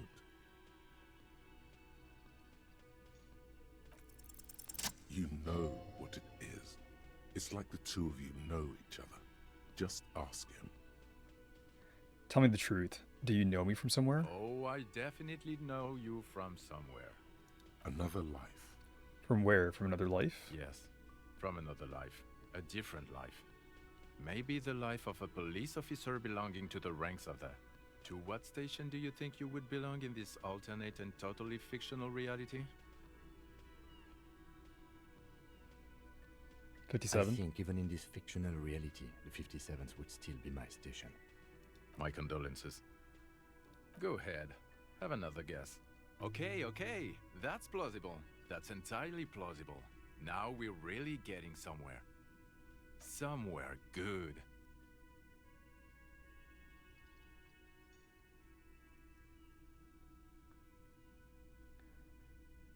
Okay, let's talk more about that hypothetical Station 41 you mentioned. Okay. What would our relationship be in this alternative universe? Let's be crazy. Let's say you and I are partners. How's that for a thought experiment? Kim's cooler than you. I'm sure he's fucking flattered. But Kim is not part of the thought experiment. In this one, we're partners. The lieutenant is silent.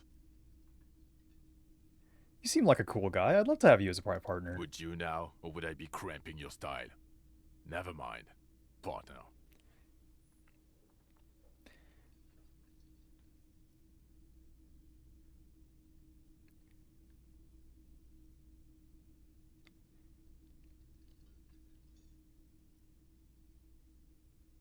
Okay, actually, you probably would cramp my style.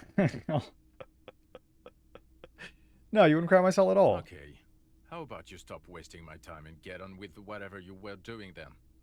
Who else is in our imaginary police station? You're not going to believe this, but police officers. Yes, sir. Solving crimes, locking up bad guys, and get this, and not getting that drink on at 2 o'clock. Just some regular boring motherfuckers in suits and uniforms. Nothing spectacularly extravagant like you, the far-out son of Lung. Who is this far-out son of Lung you speak of? Oh, it's he seems you fabulous. Genius. I mean, with your unorthodox approach to police work, it has to be you. Want to tell me more about him or her? Not even a little bit. It's an urban myth about an officer who is so far undercover he can't remember who he is. As I said, just an urban myth. You are not the son of Lang. He's trying to protect you from further rough handling, dished out by this sunglassed man. Do you have a crime to solve? Oh, no. You see, I enjoy watching other better cops solve crimes. And let me tell you, it's been quite a privilege seeing you work. I feel like we've gone places. This isn't helping. Neither can I, partner. Neither can I. It's a mere second, but it feels like you saw something. A gram of compassion in that sadness. Kim? Who is this guy? I'm not getting involved in this. It's not my style, he thinks, glancing at the man in sunglasses and the woman beside him. Oh boy, they're mad at him. No wonder. He just doesn't recognize them.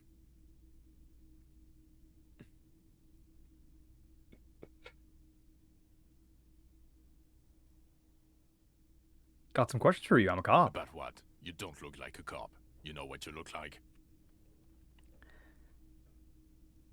Like Guillaume le... No, you will not start blabbering about that out.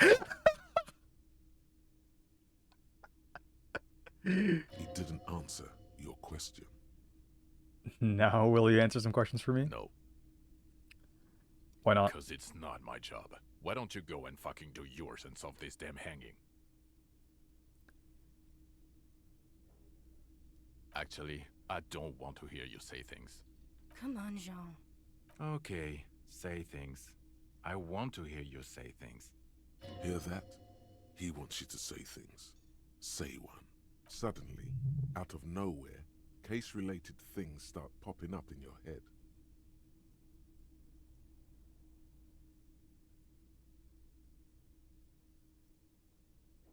So, do you know who hanged him?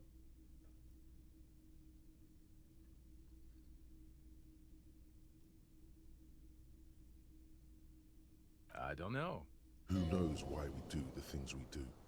Somehow, bouncing those ideas off the man with sunglasses felt calming, like you've done it before. Oh my god, there's more. You want something more? What is it? Okay, why not? Let's do the old thing over again. You're not shitting me, Millen. I can smell it all the way here. The whole town stinks. Mullen, you say? So are we Harry Dubois or are we Dick Mullen? We're getting to it. There have been complications.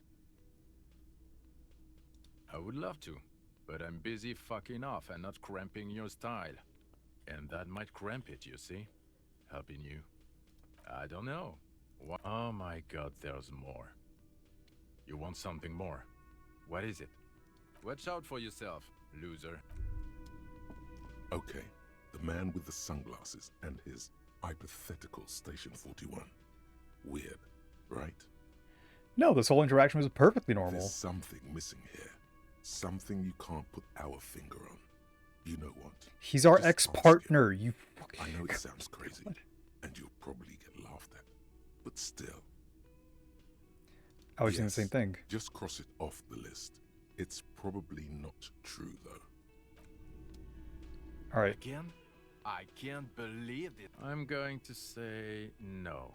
Just to see what you'll say to that. What'd you say? Okay. Jean, he said okay. Give it a rest. Okay, I was clearly wrong. He is a firefighter, male nurse, animal control agent, something of that kind. Not a cop. Go on with your cop work. Don't let me stop you again. What? Again? I can't believe this shit. I'm going to say, God fucking shit. None of this is great news for him. Okay, I was clearly wrong. Were you? I'm gonna talk to the Joe Bro. Hey, Joe Bro. Hi, gendarme. Another rendezvous.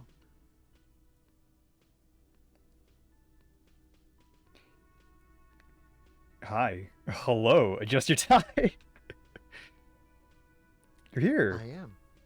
So are you. What brings you here? I met your Sunday You friend. did. And how did you like him? I didn't like him as much as I like you. Ah, shoot. Why not? Who is he? A visitor from the first world. He's not like you and me, gendarme. He can always return. Return where? To his opportunities in Occident, sur la clé. Still, his coming and going brings some life to the village. Or is it just money? I don't know. What are you two? Friends, I told you. Sunday friends. Friends who like to get together from time to time. What does it mean, a Sunday friend? That he won't be there when times get tough, I guess. Is that even a friend? It is. On Sundays. Why was he staying at your place in the middle of the night? He has keys. And he likes the view. To the sea, I mean. I don't want to talk about other people, I want to talk about you. What about me, gendarme? He's so different. What are you doing here? Admiring the atmosphere. What about you, officer?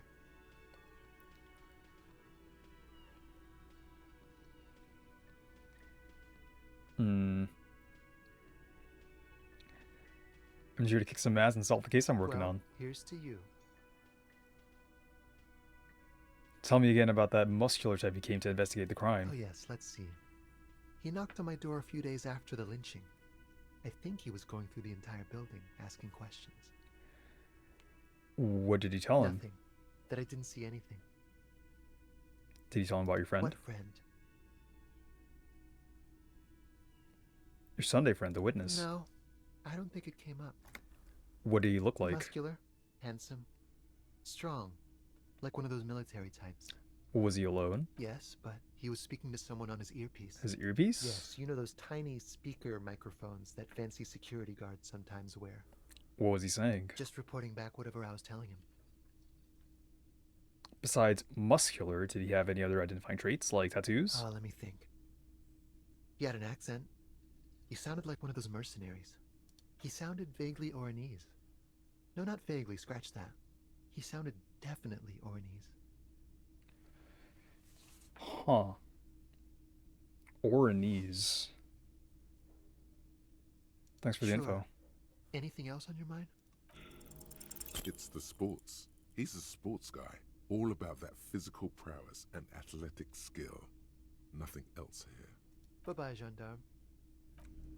I'm leveling composure. Hey, titty. Clowns are still hanging around. What is it now? Well, I just love your sunny disposition.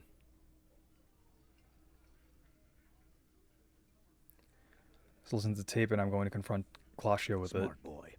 You go do that. I found someone who saw the hanging, a witness. A witness? You ain't got shit. The locals would never come to you with this. That's just cop tactics, Titus. Next, he's gonna tell you one of us already roll on the others, and he's in witness protection. My witness isn't a local. Well, let's hear it then. He's not alarmed by the sudden appearance of a witness, but he is surprised.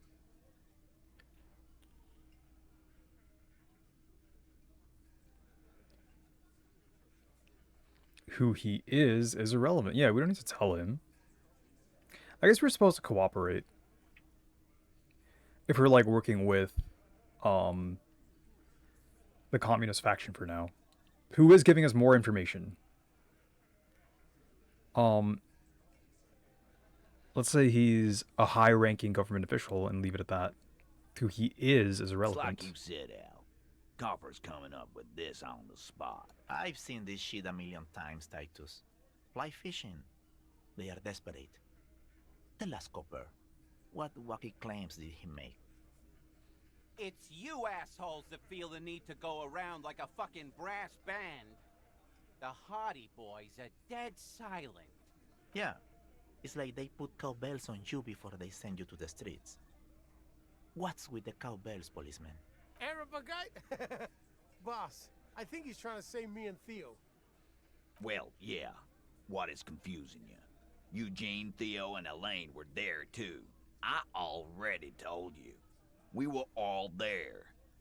That means absolutely nothing to me. Sounds like some made-up horse shit. It means the whole scene was long and drawn out, like it was from a film.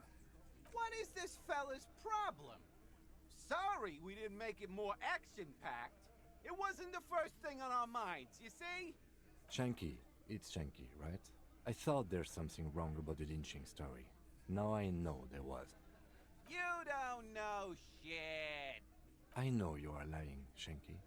That was so characteristic of a side character. You didn't break this wagon fort, but you did manage to rattle the people inside a bit. Great witness. All right.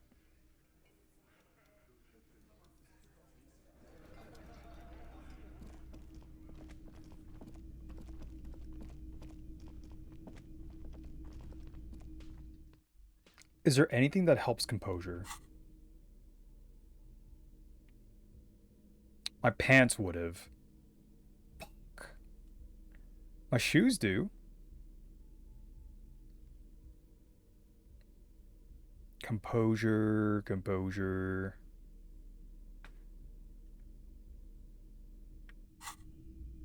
Okay.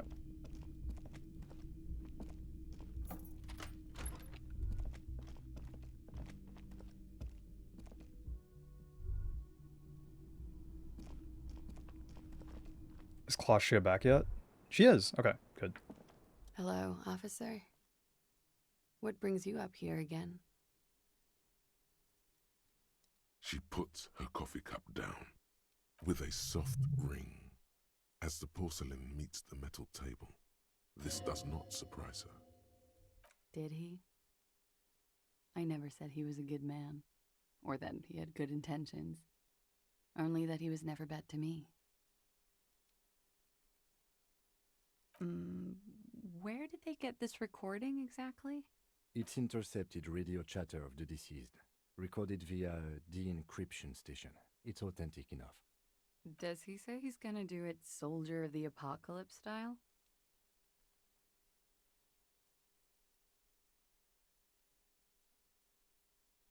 Something to that effect, yes. The phrase was used. Yeah. That was practically his pickup line. Did he say whores a lot? Was he pretty much on the verge of doing it Kohoi style?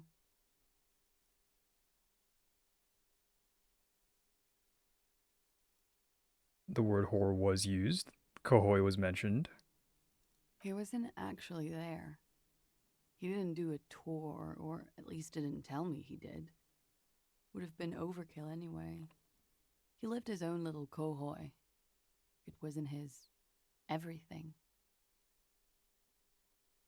Why say things like that, Machismo? Yes, was he bragging?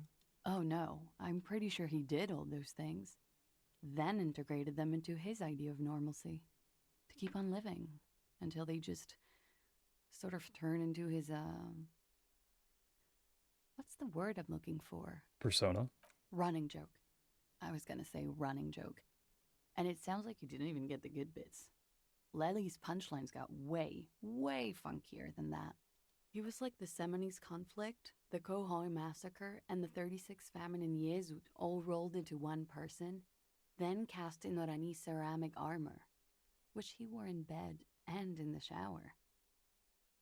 What the fuck? Kasha, what is your taste in men? It's fucking trash. You know what that means. We got a shot, boys! Let's fucking go! Get in there, Harry.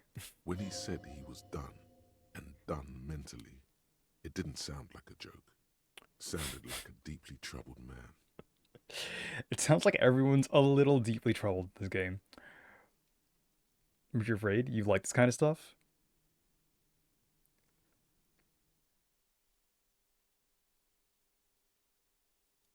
Well, maybe I pieced him back together with my magical personality. You like this kind of We're all stuff? scraping up any happiness we can find, officer. Going around with our little scouring sticks. You, your first love, Mr. Kohoi here. Did he tell you he had actually done any of those things? He and Martinez, I mean? No. We were too busy laying waste to our own nervous systems to direct any of the fury outward. He seemed happy, I guess. At ease. As much as a man like him could be. There is a small measure of pride in her, that she could quell the rage in such a being. Thank you for clearing that up, miss. Whenever you're ready. I'm interested to hear what Titus Hardy has to say. Fuck! What is this back and forth Takes a very bullshit? small sip of her coffee and smiles. Like, for example... Actually, officer, I didn't know his name. I just called him Lely. A nickname? I guess. He came from Lelystad. It's short for that. And it was his army name, apparently. He said his real name wasn't his. I tried to pry it out of him, but it was no use. His real name wasn't his. Lelystad. That's a good start. It just occurred to me, colleague. We still haven't performed the field autopsy on the deceased. The questions I have assume some kind of foreknowledge on our part. I suggest we go and perform it now, and return once we've brought ourselves up to date. Okay. Excuse the delay, miss. The situation will be addressed now. We'll be back soon. The young woman nods, then proceeds to feed herself another cigarette as you leave. Oh, I need to talk to Gart about the door. I found another interesting thing, Gart! Hey, Gart. Gart, hey. Gart? No, fucking, just close the door. Okay, thank you. Gart. Psst, Gart. Gart, hey. Can I help you? Gart, I saw another thing. Another thing. Great. I love those. Why? No, fuck it. I don't want to know. I don't want to know why these degenerates do what they do. I thought we had one good guest in the building. He really doesn't like it being classier.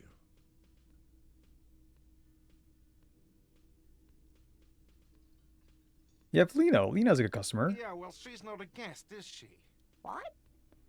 Did someone mention my name? Always, Lino. We were Always. just paying you a compliment. And finding out a degenerate from room 3 nicked the phone line. Everything is okay here. Good thing that guest pays for her stuff on time. I'll forward her the bill and be done with it. Was there anything else? Yes. Got the 20 real? Good. You got the room for the night, but remember, you'll need another 20 real tomorrow. Alright, that's done for now. Monica's titties are so big. Who's Monica? Alright. Fuck. We need to level composure. Oh, 5 short. We're 5 short. Okay. Yes? What is it? Look, something is really bugging me. Are we not from the same police station? God damn it, you leave her alone. Keep your weird bullshit to yourself and be professional for once, for fuck's sake. Can I actually help you with something? Yes, of course. Preposterous. I mean, you would remember if they were, right? Who forgets their squad mates? That's not possible. Are you with him? Of course I'm with him. Why do you ask? He seems like a cool guy. Well, he's not. He's a sack of shit barely kept together by crazy glue. But at least he tries, unlike you. Please, let's not turn this into another exchange, okay? Are you with him? Of course I'm with him. You look cute together. You look like you don't bathe, on principle. Please, let's not turn this into another exchange, okay? Of course I'm with him. Why do you ask? He's an asshole. You're an asshole. You know what? Maybe we're both assholes. Please, let's not... Again? I can't believe this shit. Okay, then suit yourself. I'm gonna go touch a body. Alright, can we do it this time?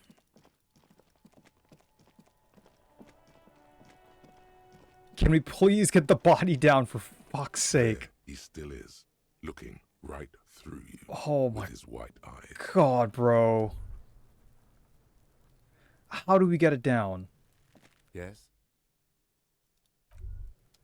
Can we ask the Hardy Boys to help?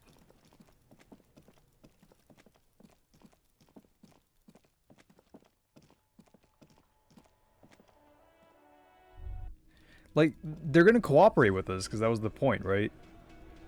Come on, bro. Clowns are still hanging around. What is it now?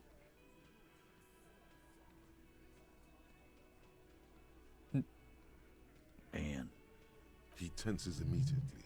Chest tightens, jaw sets, ready for another blow. That fucking fucker. You're the worst cops in Revachol. I gave you gold on that tape.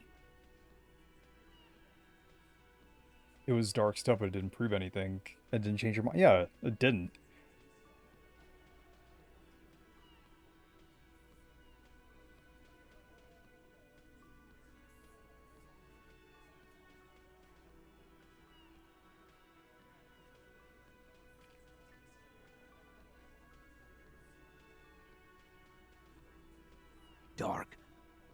Dark is when you start a goddamn death rock band.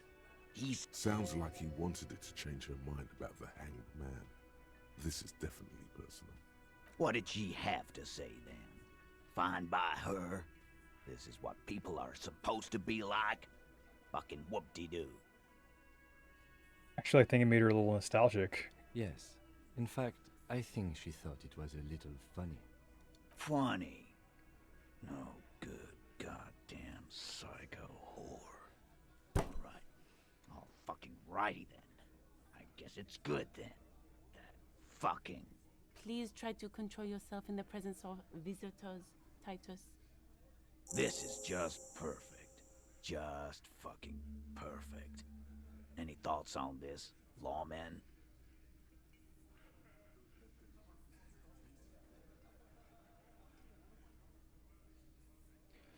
Maybe she isn't who you thought she was. I think this is personal for you. I think you had feelings for her. Yeah, they're all queers. Can't bump, hard fist, or anything. That was not even close to what you said. It's all right, Glenn. I just thought I thought anyone would come around if they heard that shit.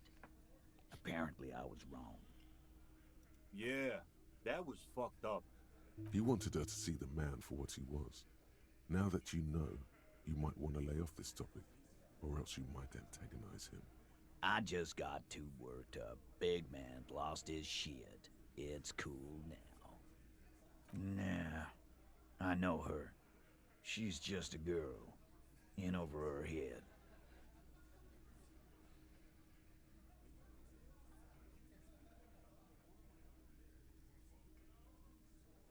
What kind of pro?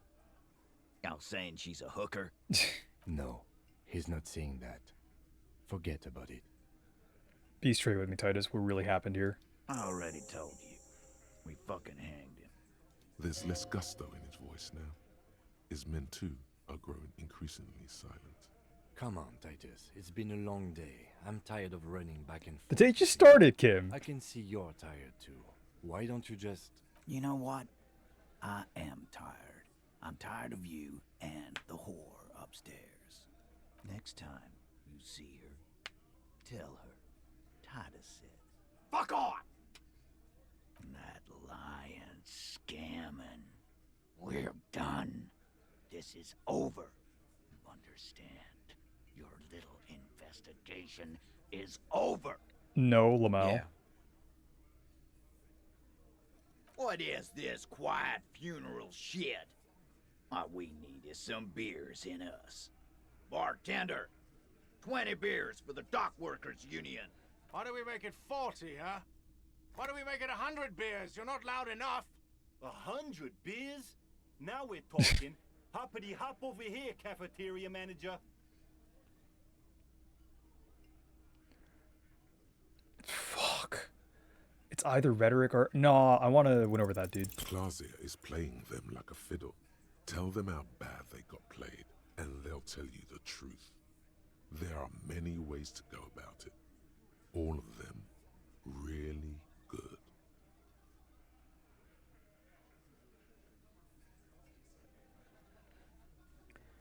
They're good and there aren't.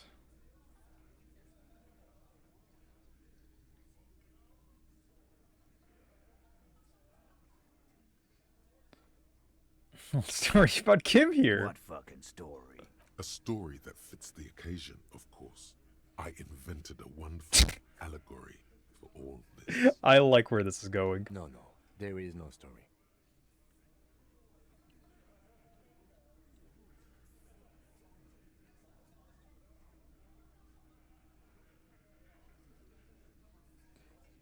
I didn't. Let's not do stories. Let's do questions. No. Don't listen to him. This is gold stuff. Now let's get didactic. Camo got to thinking he could trust this bat chick because she was hot. So he asked her to lie for him. She promised she would, then ratted him out. Almost cost him his job. Played, huh? Good. You got his attention. Now rewarded with a metaphor. So she played Kim like a miniature train set. Yes, a miniature train set. The point is, this allegorical Kim should have just told the truth. You need to man up and take charge, little guy. Shit's gotta be equal in a couple. Listen to your buddy Titus here. Nothing like this would ever happen to a hardy boy. Oh, it just flew right over him. Thank Okay, you. got it. I'll try. Please understand that Kim in this story was an allegory for you. You shouldn't try to hide the truth. Sure, Benaclard. Allegory. You didn't get played. Titus did. I'm gonna do you a solid and change the subject. Oh my god, he's too fucking stupid. A man like Titus is way too confident to get that analogy. This man would rather live in a fantasy world where he isn't a complete loser. You need to be more forceful the next time. Okay, so I need to level rhetoric for this. Do I have anything to buff rhetoric? I have stuff for composure. Rhetoric.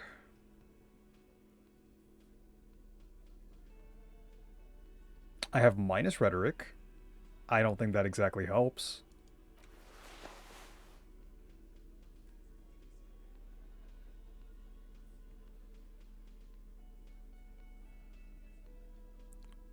Composure. -1 to drama.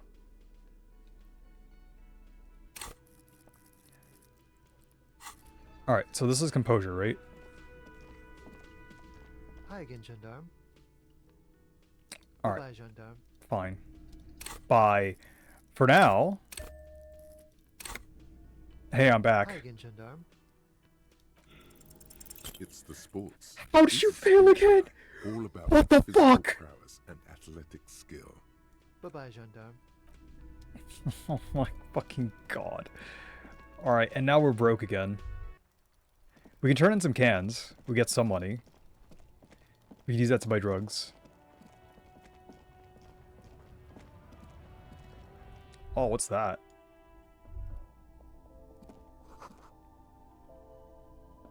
Those aren't flowers that were left for Clash. Yeah.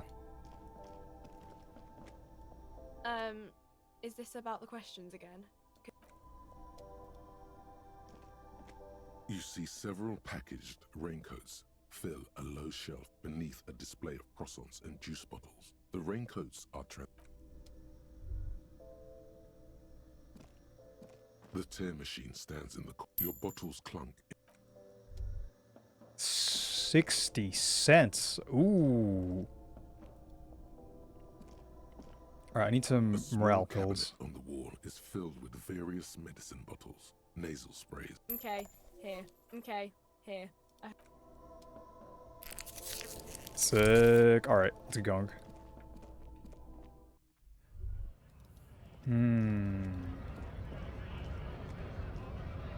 Are you gonna be useful? Absolutely not. Got it. Okay, so let's go south. Let's go find the working class man.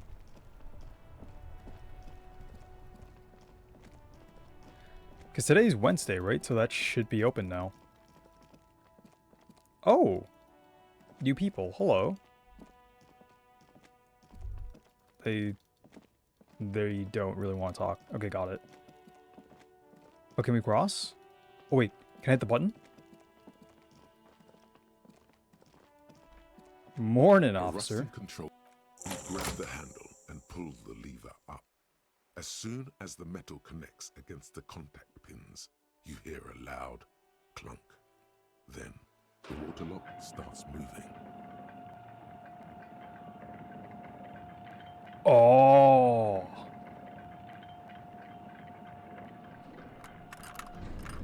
Technology.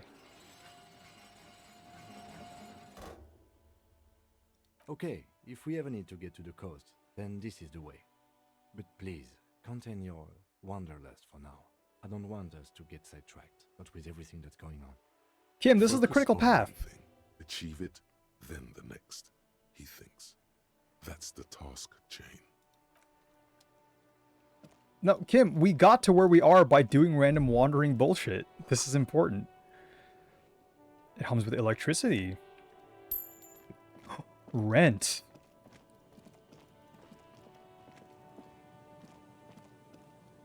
Is this more rent?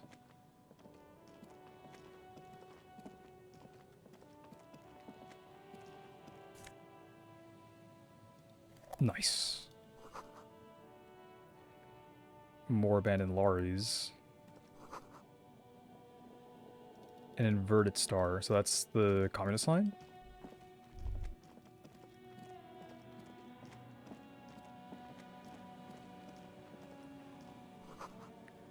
broken in the face and the barbed wire, so we can walk through here.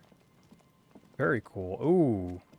This is going to be a crashed vehicle. Wait. Wait. Wait, no.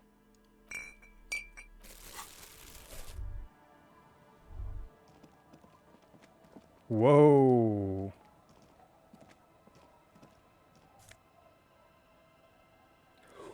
Ooh, that's expensive. Take that shit.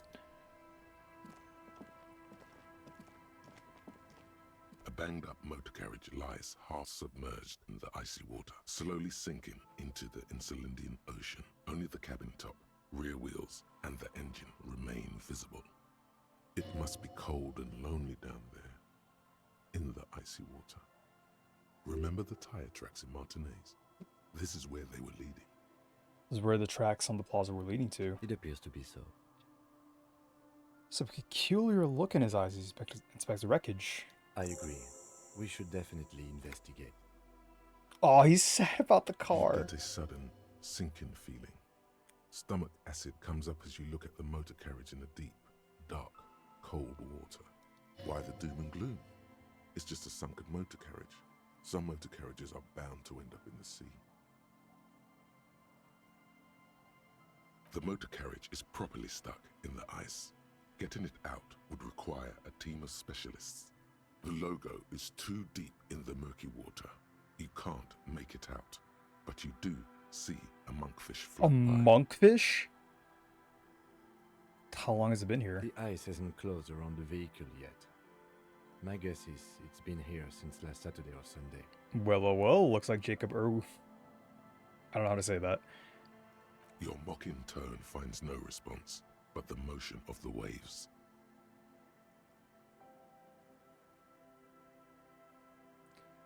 Another case of the engine displacement triumphing over the driver's IQ. I did not. But I'd say it has been here since last Saturday or Sunday. Let's wait for the low tide and see what's inside. How long will it take for the low tide to come in? I don't know. An hour or two, tops?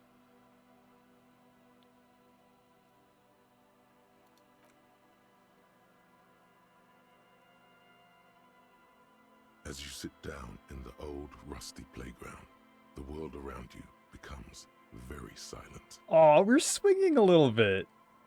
Nothing but the sound of seagulls high above in the sky, echoing like distant laughter. Ice cracks around the blue motor carriage in the sea. Spit flies from your mouth. Raining heavily here, Chief. Mind keeping it down a bit? The lieutenant must think it's rather funny. He smiles and quickly turns away. I like to see you try and yell, make him whistle. With his lips puckered, the lieutenant lets out a beautiful melodic trill that puts even the insulindic thrush to shame. You hear the sound echo on the large body of water. Clouds race across the spring sky, and suddenly you just feel better about everything. I haven't related to this detective as hard until this very moment. I can't whistle for shit. I'm so bad at it. In the sky, and the shadow of the swing moves like the hour hand on a timepiece. 30 minutes have passed. Looks like this might take a while. Time to present a good topic for discussion.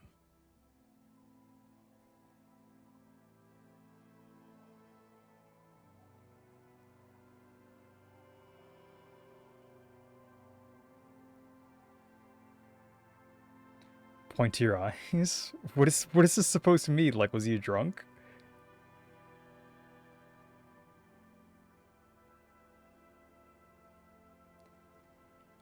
Yes! Well, historically, leeches have been used to prevent and even cure many ailments.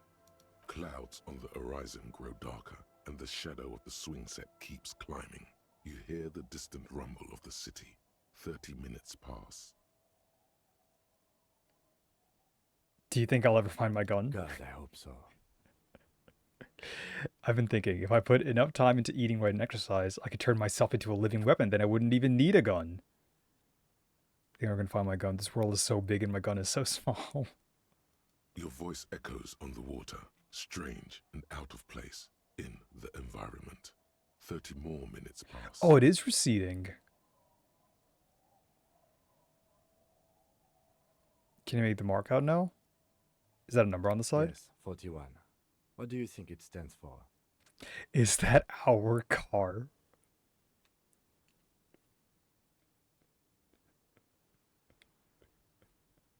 I just realized. Oh my god, that's why he was so sad. Oh no. 41, how the street racers quite the ladies, man.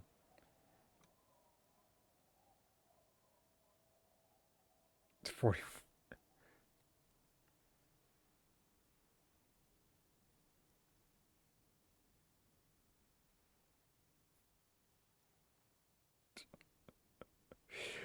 Oh no.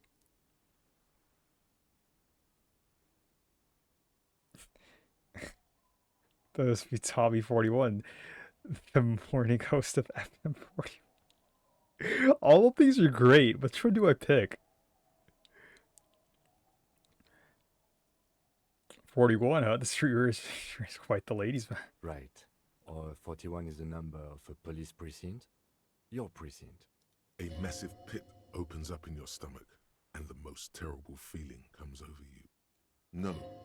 Just nope. Say no to this, Harry. No. Yes, your car is in the sea. Face it, so we can start dealing with this. No, I mean seriously, it's just a coincidence. The lieutenant just shakes his head. Oh my god, it's mine! I drove my car into the sea? I'm afraid so, yes. It looks like you drove your police motor carriage into the sea after you jumped across the canal. Oh shit.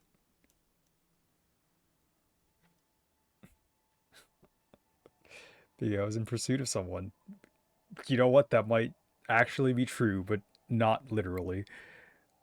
How do we get it out? I can still, I can fix her.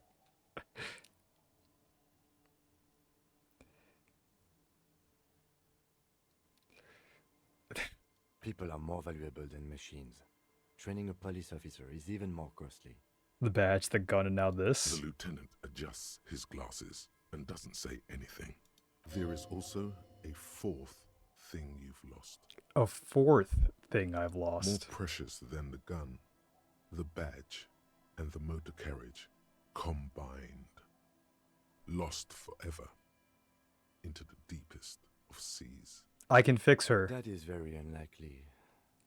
All the electrics are toast. That goes for the electromagnetic steering and brake systems as well. You'd be lucky to find one undamaged component in there. In a few months, there will be nothing but rust left of this vehicle. It'll be cheaper to buy a new one. Well, not cheaper. This motor carriage costs 40,000 real. But in the long run, it still makes more sense to buy a new machine than try to refurbish this. This is a disaster! Let's face it, this is a substantial loss to your district's budget. I mean, my station only has 4 other vehicles in addition to my kinema. Maybe I was in pursuit of someone. Of whom? I don't think so. If anything, you were probably drunk. How do we get it out? Detective, we don't. A rescue operation really isn't viable at this point. So it's gonna be there like that? I'm afraid it will have to be there like that for many years. Look at it. Parts of it might be salvageable, but overall, this machine is a write-off. Well, at least I can see what's in there now. Fuck, bro. Yes. Let's go take a look. Find the traffic we're the traffic hooligan. Oh no. Our badge! An RCM commander's jacket.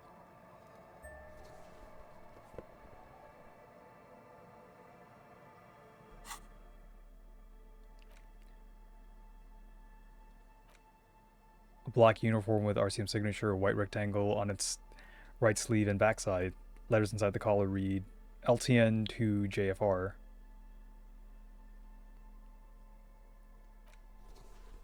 Oh! Oh, this is clean though. I kind of fuck with it.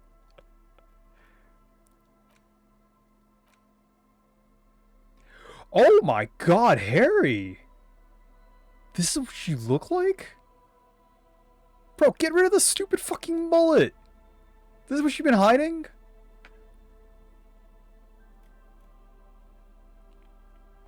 Thin leaf of paper with the officer's name and rank on it. Next to the writing, you see a man staring back at you, a younger version of you, already disintegrated inside, but so presentable on the outside. A police badge on which you see the photo of a man. You. Some seaweed is stuck to the back. At least something good came out of all this. Encased between two durable plastic sheets is a bluish card with lines of information and a watermark in the shape of the street grid of Revachol West. You see a photo, a name, a rank, a document number, the date of issue, and, in the lower right corner, your precinct. The man keeps winking at you with his green-grey eyes. The photo is old, no doubt about that. Good choice. A newer photo would look different. How old? 8, maybe 10 years. The guy in the picture is rather good looking. He's got a nice haircut and is distinctly lacking in massive sideburns. Get rid of the stupid fucking sideburns! What do you think? His face is already contorted by the expression, although it looks less grotesque on him than it does on you now. The badge in your hand shines as you rotate it, catching light. You see lines of information on it, and a shining watermark. Harrier. That's long for Harry. So you are Harry. Everard was half right. Probably not a lot of people know your full name. Whoever told him you're Harry Dubois didn't.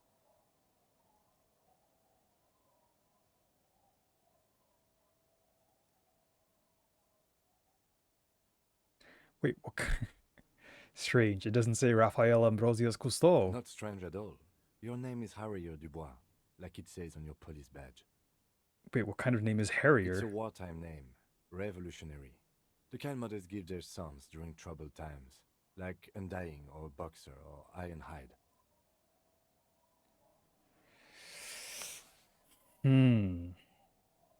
This is an important point. Do I want to be Harrier Dubois, or to be or not to be Dubois? Huh.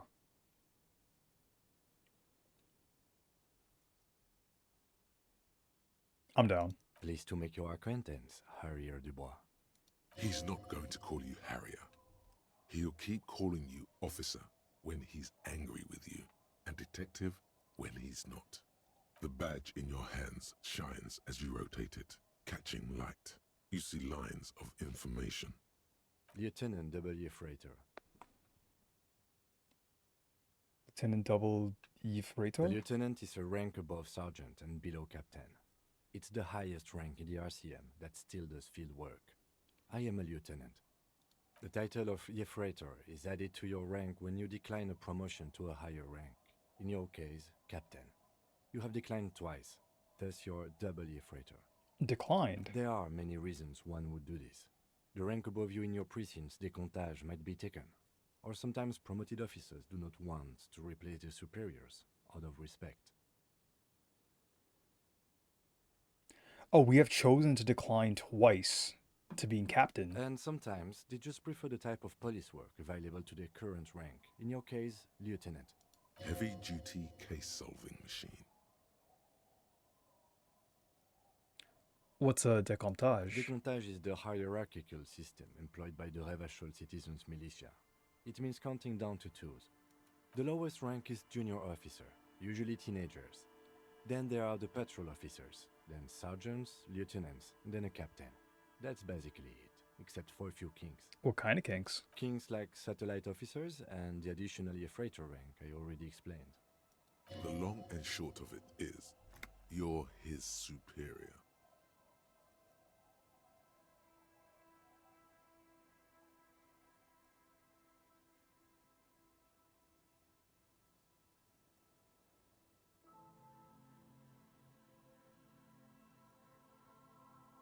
So you've been putting up with me because we're the same rank? No, I've been putting up with you because despite an unconventional approach, you are doing good police work. He does care! It matters more than driving your motor carriage into the sea. And now we've even found your badge. You know what? You're the best partner I could have asked for. Fuck that dude. He trusts you for now. Try not to spoil it. Yeah. I'm not gonna ruin Such a it. small yet precious thing. Expensive paper caught between thick plastic, like a fly in amber. It reads. Ooh, poetically written by the badge. That's just the serial number. Revachol, Jamrock, Precinct 41, with some numbers thrown in there for good measure. Date of issue, 7th of November, 50. 4 months ago. I'm guessing that's when you were promoted to the rank of Lieutenant W. Freighter. A new badge usually comes with a new rank.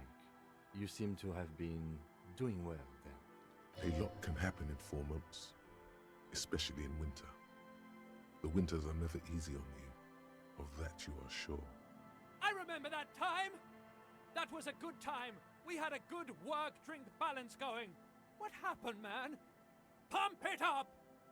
Tie around your neck feels tight suddenly. That was a good time. Yes, it's the designation of your precinct. 41, like mine says 57. The 57th is mostly industrial harbor, a lot of asphalt. The 41st is... What? It's a tough station to work in. You have all of Jamrock to cover. That district should have 3 precincts, but money is what it is. It's no wonder you are like you are, he thinks. But then again, it's a legendary district, and a hell of a station too.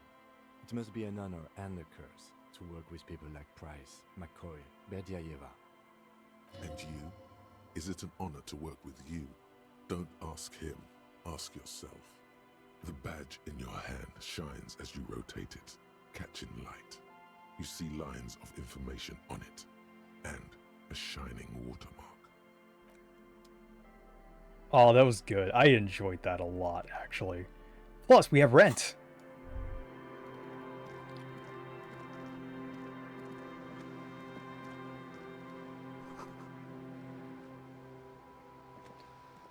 There's even bottles here. It's a tire. Pick it up. I can't pick it up. Okay. More money. More money.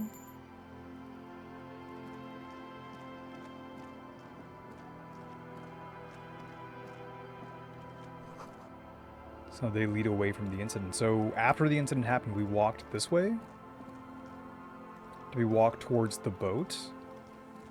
Oh, this is cool. This is all new. The underside of the boat has recently been tarred. There's a boat tucked away underneath the tarpaulin cover.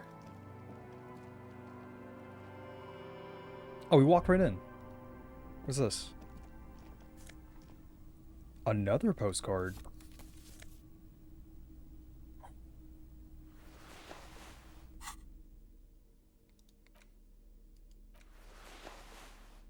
We look fabulous.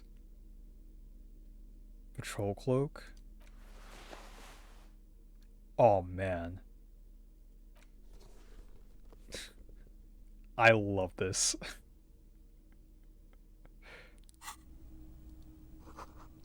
It's a dark red chair in the dim light of the room. So we were in here? Or maybe not. Maybe this is just something else. Mortar.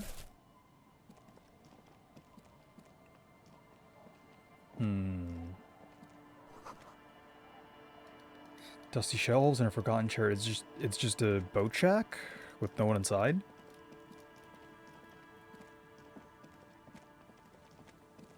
It's definitely odd.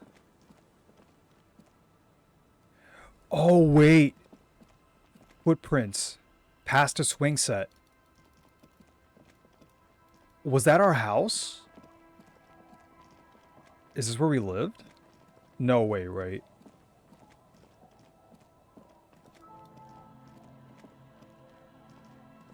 The worn and beaten wooden planks of the bench do not look overly comforting.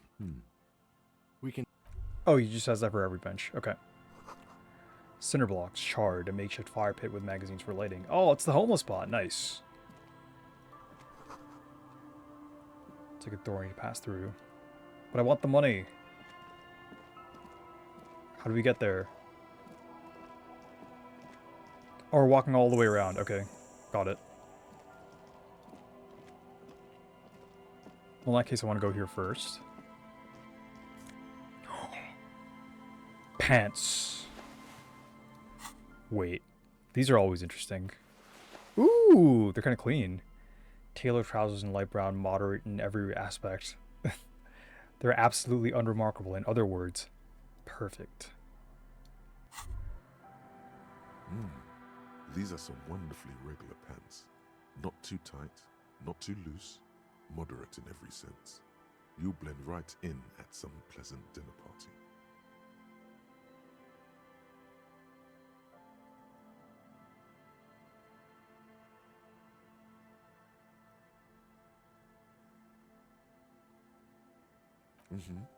I know you do. These inter-Isolari pants are like wearing a perfect compromise in your nether regions. No one will call the moral intern on you like this, that's for sure. You're a little more moralist now, buddy. A little more normal. Makes sense.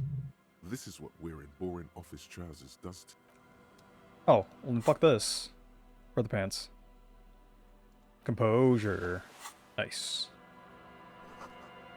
See, discovered linens. Are those those are the pants we were wearing before, I guess, before we switched to disco pants? White curtains have been drawn shut. No looking in. A wedding stone.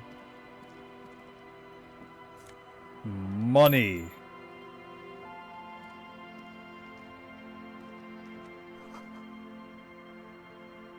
Plan to build this house left in a hurry. Ooh, interesting.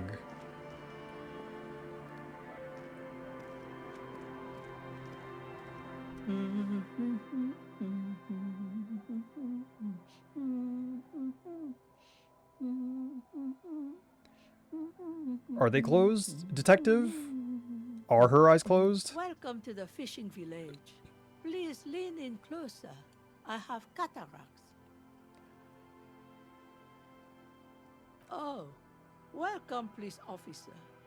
We don't cause any trouble around here. And we don't want any trouble either. We are not here to cause any trouble, madame. He said we're cops. We don't cause trouble. We take care of trouble. Oh, of course. Last time we saw you around here was 12 years ago. You also came to take care of trouble then. Wish you did. But still, in Martinez, you're considered an ill omen. What kind of an ill omen are we talking about? Oh, the usual. Dark tidings. Black hound. That's you, all right. A black hound licking your own heels. I am an ill omen, all right. You're not.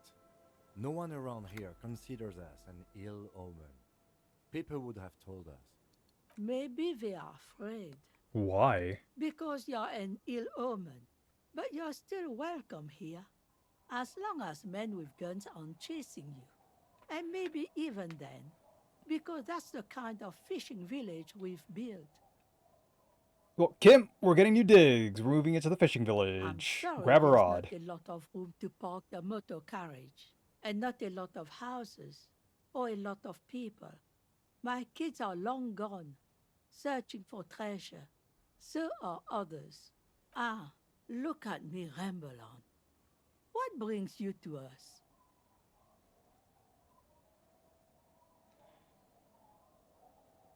What is in this fishing village? Just us. It's barely a village anymore. We almost don't exist. What do you mean? This is pretty much a non-place. A gap. A blank spot on the map. Just a cluster of nameless shacks on a nameless street. Who else lives in this village? Well, there's Lillian and her kids. A few new folks live in the house to the east. But they're away right now. And then there's the drunks. Not a pretty sight, but there's little we can do about it. Home is home, even for them. Who? What drunks? Sooner or later, you'll see for yourself. Don't have to look long to find these guys. Over there, you can find more of the same. Shacks and trees growing wild. That's the pox. She points southwest. Okay. The pox? An What's old that? military hospital and its surroundings. It's called the Or it used pox to and it's be a hospital? During the time of the suzerain. After the war, it was turned into a goodwill hospital for shell-shock veterans and folks looking for some quiet in the old sanatorium gardens. It's a VA hospital that's called the pox. Now the area is crisscrossed with nameless streets and makeshift cinderblock houses, shacks as far as the eye can see. What happened to the hospital? The goodwill ran out. The staff left and the place was shut down. It's long gone by now. Is there a way to make a little money around here? Here? For you? No, officer. The only money we have here is some coins the drunks tried hiding from their women and then forgot about. Alright, there's another topic I'd like to She address. nods, rinsing another piece of cloth. Tell me about yourself. Who exactly are you? Me? No one. Just an old washerwoman. Mother called me Isabel, if that's what you're asking. And my married name is Sadie. Now it's your turn, Mr. Lieutenant Double Ifritor Harry Dubois. Quite a handle you got there. So many titles. One of them, double. Lieutenant Yfreter Harry Dubois. She's got a couple of ranks herself. Honored chief and so on. What's further down the coast?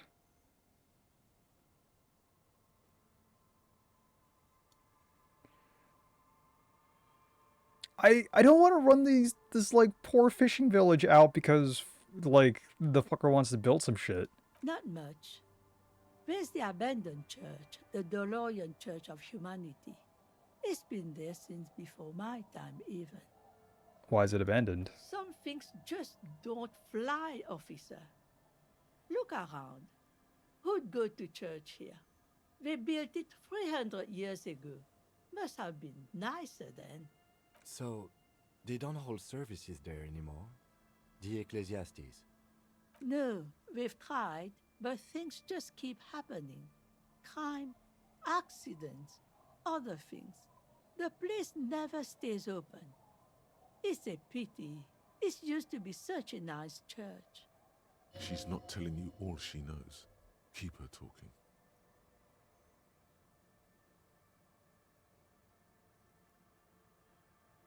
Well, there's that music. Music from across the sea. Huh. It started a few days ago, and now it's blasting even through the night. And now, suspicious-looking people are sneaking around the church. I don't like that. Perhaps the mysterious music is somehow connected to the case. A Rusalka or a half-demonic Apsara singing. What else is on down coast? Before you get to the church, there's some ruins, an apartment complex, or some kind of electrical plant. Run-down bunch of houses, empty. I don't know exactly. A pre-war place. It used to be something. Before the war. I wasn't here then, you know. Was born in Samara. Okay, so how'd you come here? Find anything else of note? Of note? The old fish market up on the boardwalk. But it's closed. Who'd want to come to a fish market here? No one. That's why it's closed.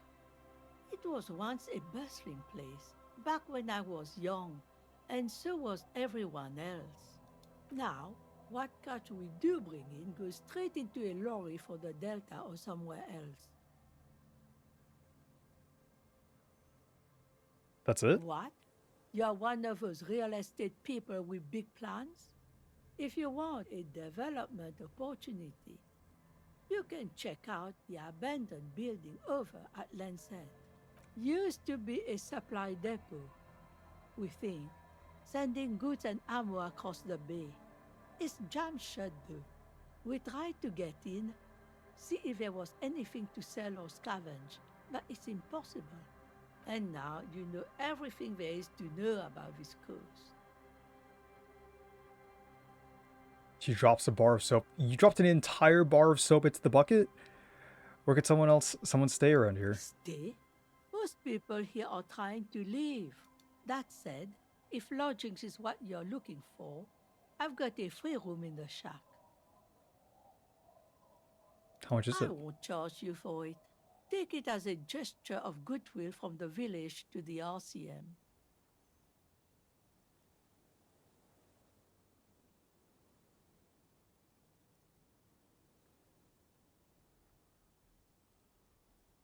Oh, you're just giving it to No me? one is using it, and God knows it's not much anyway. You can stay there.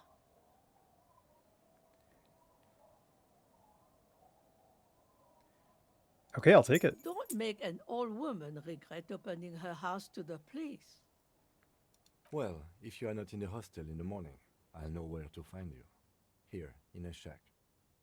He's a little relieved you're no longer in that room. I am too. Should he? This environment encourages one thing and one thing only: drinking. Goodbye, I'm off.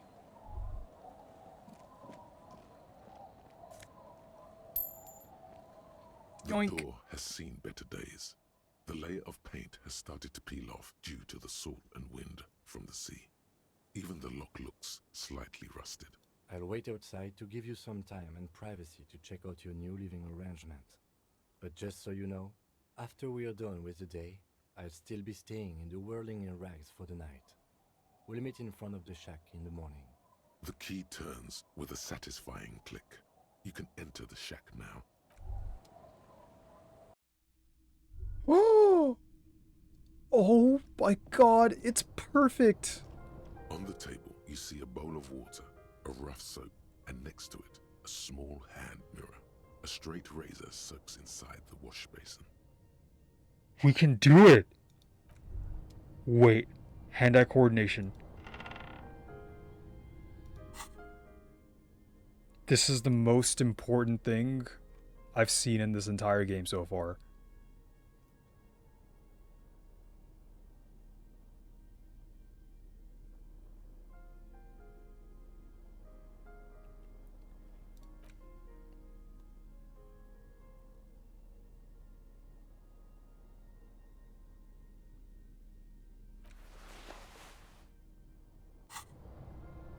On the table, you see a bowl of water, a rough soap. Your hand trembles as you scratch your cheek. Oh no, that's not how a grown man shaves.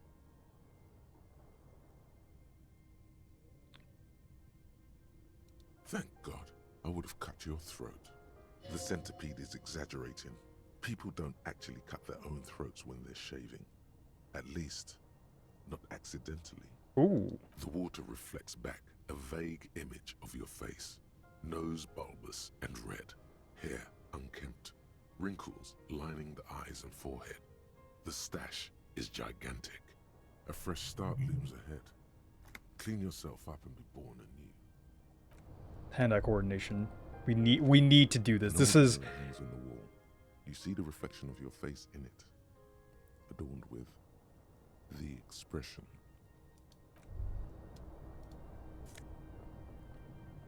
Koroyev jacket.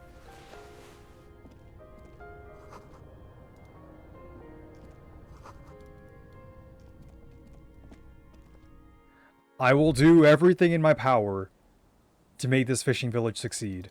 Holy fucking shit, bro. This place is the best.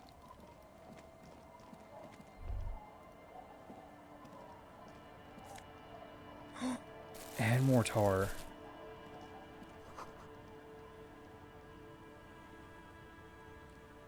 What are these doing in the fish? Ooh, some cavalry boots. I wonder if those look better. Nah, it's this for sure. Look at that. Perfection. Hi, officer.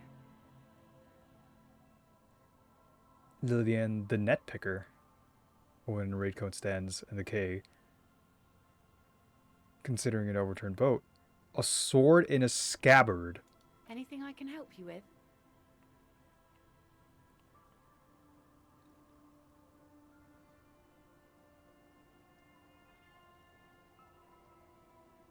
That depends. Where are we exactly? A fishing village on the seashore.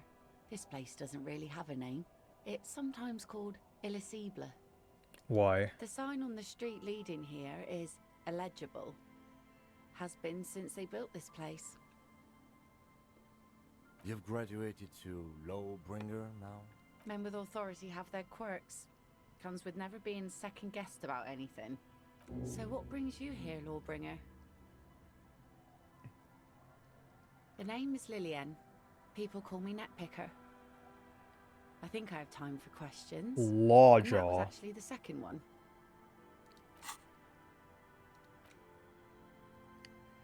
Weird jaw. Okay, so a little observation. It's all cool, man. Don't freak out. But every time you say, I am the law, and you say it a lot, it's basically hello for you. Sort of shifts sideways, hanging off your face at a jaunty angle, while the word law sounds oddly guttural and low. It's strange. You wouldn't notice it, but after you say you're the law 80,000 times, the question does come up, why do you have the lawjaw? Ask her about the cool sword. Helps to break the ice.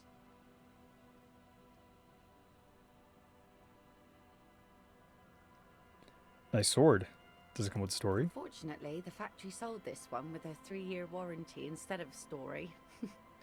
It's to intimidate folks mostly. It is imposing. It's a regular mass-produced sword, like a shovel or an axe.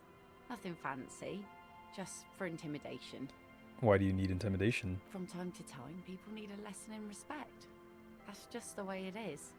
Back in the day, I caught the eyes of many men. And believe me, men need a lesson in manners from time to time. Why don't more women arm themselves if it's so effective? They do. What makes you think we haven't? The truth is that almost everyone in this life is scared and tired and stupid and too dull for that. That goes for men too. But they put on an act for us. Pretend like everything's good and living in shit doesn't bother them. Like anyone falls for that.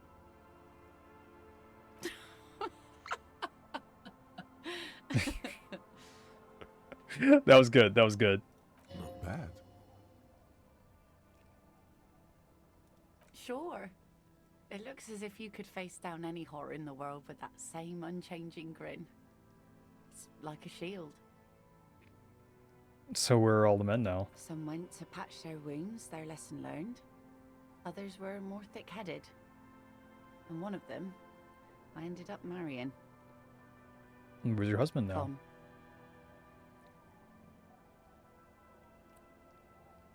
He disappeared! Sounds like a missing persons case! He's absolutely dead. We are not going to look for him. God damn it, Kim. No, no. There's nothing to find. He's dead. Lost to the waves. Oh. He didn't respect the sea. Went out there, drunk like a skunk, and sure enough, one day the boat was found floating empty. The bloated corpse turned up 2 weeks later. Now, before you tell me how sorry you are for my loss, know that it was 4 years ago, and I've moved on. There's only so much mourning you can do for a drunk with sinewy muscles.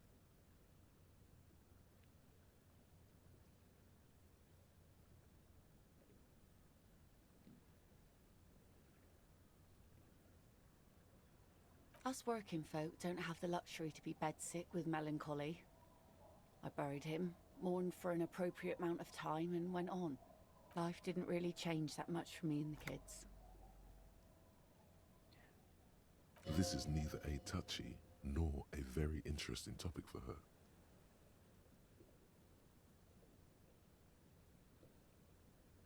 Kim's presence makes it very awkward. We can date her?!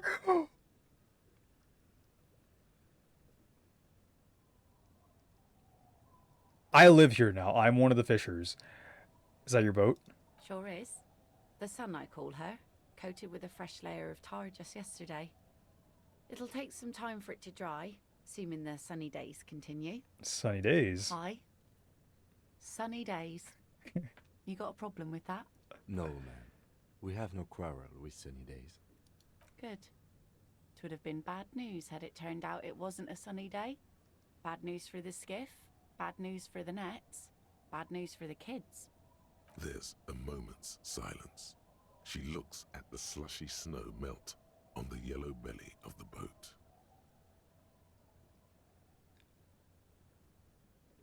When do you think the boat will be ready? In time, when the sea turns and the winds settle, she will be ready. My prediction, it will be at least 2 days. What do you do around here? Like I said, fish mostly. Sail the waves, take care of the kids, pick nets. Right now I'm tarring a little skiff.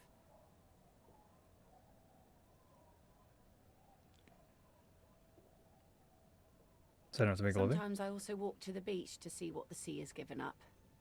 The sea is full of surprises. True, like dead bodies. This is what is called a conversation. You don't have to be guarded right now.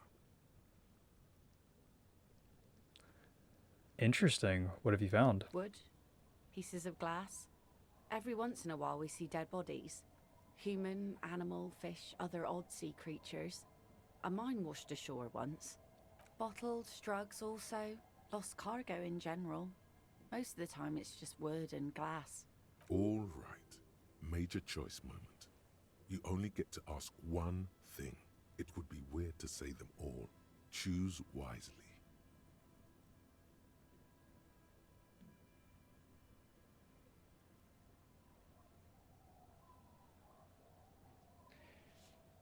Is it?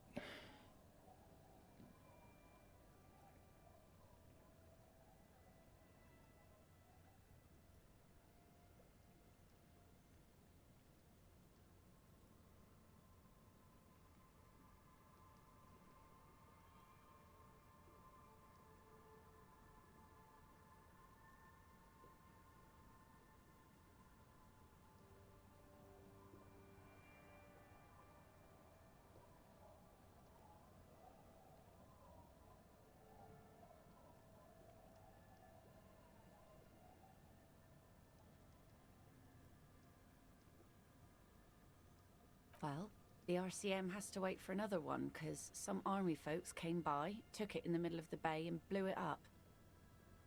The blast was surprisingly timid for such a huge spiky thing. Spiky?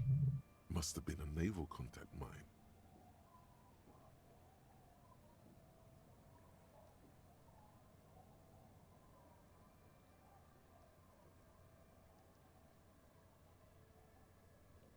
Let's see.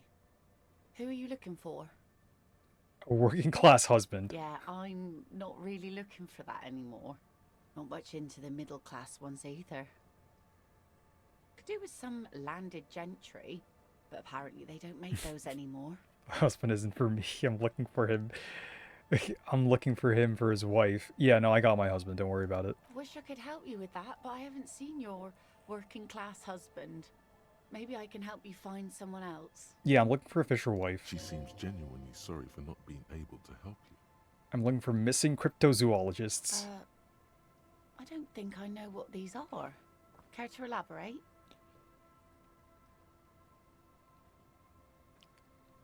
People who look for imaginary animals. Aha! Like snowmen. Snowmen? I haven't heard about those. 2 odd guys have been wandering around here, nose in sand, talking nonsense about snowmen and the like. Wait, the like? Right. Not only snowmen, also green men, monkey men burning rhinos. You get the picture. What the fuck? Where did they go? We know. Further down the peninsula, I guess. I mean, that's where they were heading. Who else are you looking for besides snowmen? That's it. Well, how can I assist you then, officer? Be seeing you.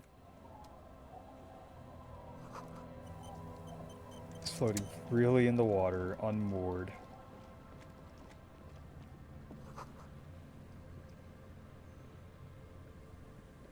Swimming fish and kelp. Okay. I'm coming back for you. Newly beloved. Alright, where are the kids?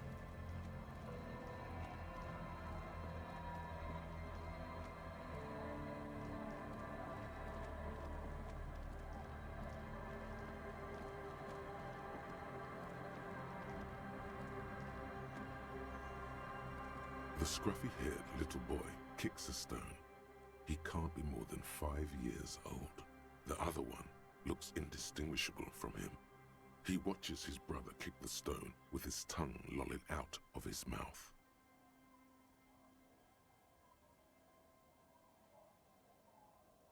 Must be Lillian's twins. They are. This one doesn't say anything, kicking the concrete with his worn-out sneaker. Lily's our mum. I already said The that. stone kicker laughs suddenly. His head is too large for his shoulders. The other one laughs as well. Maybe there's some kind of reason why they're laughing. An interesting reason, somehow tied to the case. Absolutely, Inland Empire. What are you laughing about? The boy stops laughing and looks at his toes. Oh, okay. So now he's shy. Now he's not talking. Just wobbling around like he's afraid of something. You guys look The identical. stone-kicking one becomes frantic all of a sudden, as if that's something to be scared of. The obvious fact that you just stated. He looks just like me. Yeah, I said that. The boy doesn't answer. His brother throws another rock. Both of their hair is covered in some kind of dirt. The rock kicker was just being shy, but now he's enthusiastic again. You're bad with kids.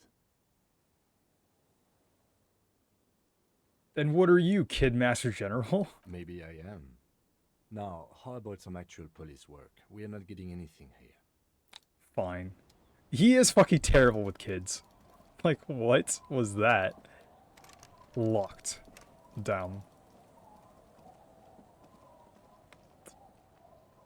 Olive Wilson? Oh, this is the way back.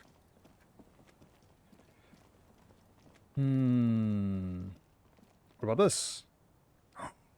Yes. Oh, the drunks. Hello, drunks. Greetings, Weebs. Good to see you, friend. Do I have deals set up for you, buddy boy? Good to see you too, friend. So what do you want? I got smokes. They're cheap. Very cheap. I got Pilsner. Great deal. You won't get a better deal on that piss. Spirits I can let go for 300 real. I also have speed. And by speed, I mean amphetamine. 300 real? See, friend, it's real valuable. Worth every real, if you catch my drift. Got it from a bit of a business venture.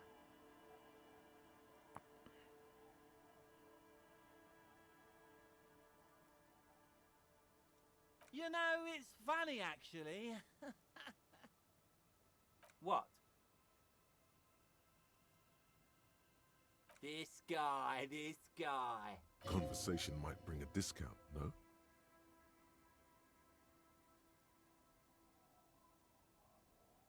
Oh, this is medicinal spirits. The good stuff. Got it from the doctor's office. I got one of those scientific ampoules a few months ago. Torpedo, they call it. It's supposed to keep a man from taking a drink. Didn't stop me for shit, that's for sure. 5 lemons with half a pack of butter and you're good to go. That's a good tip. I should remember it.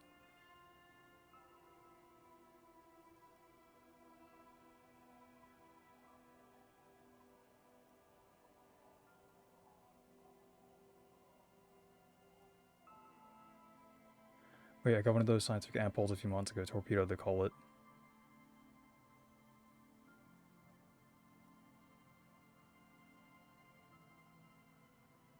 It really isn't. In a week, the goddamn kidneys started giving me all kinds of help. Finally, the missus took me to a private doctor's office. Not a charity, the real thing. Those arseholes charged me 4 real to remove the damn thing. But I came out on top after all. Have they no shame taking money for a service they provide? Okay, how? The idiots left me alone in there.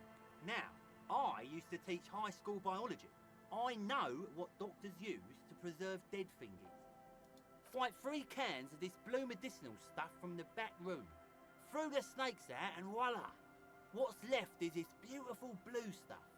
98.7% almost pure alcohol.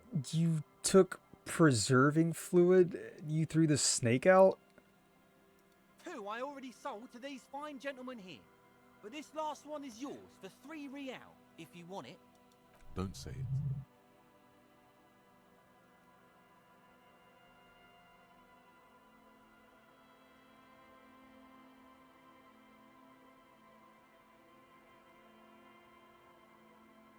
Yeah, be careful. It's extremely flammable. One spark and the entire city of Revachol is wiped off the map. Feels like someone set a mustard field ablaze right inside your nose, then drinks. Oh god, do I need to heal?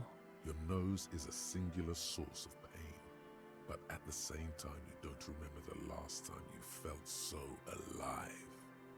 So, what's the deal, friend? Want the spirits or not? 3 real and it's yours, friend. The deal of a lifetime. Well done. You got it.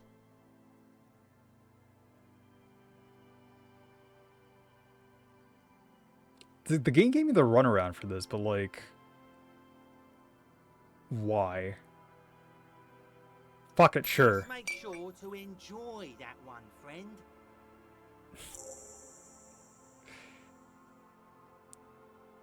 In the civilized world, it's a custom to tip the shopkeep, friend. But come back anyway. Alright. What the fuck is this? We can sell it for 6 real? Real? Oh, so we can throw it in an open flame and it'll explode. Ooh. Now give me the money. 69. What about you? Hey, tequila! Idiot doom spiral. Good to see you. How's business? How's the whole reality situation treating you? So what's happening? Yeah, Tequila Sunset. How are the, high-concept, reality-based adventures proceeding? Oh, is this the devs? Good. These people know your true name. Looks like it has preceded you, Mr. Sunset. More on that later.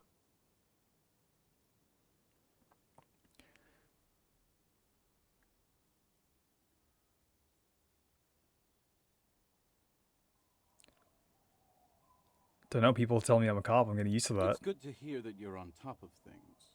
Talking about used to, did you know that I used to be a real mover and shaker?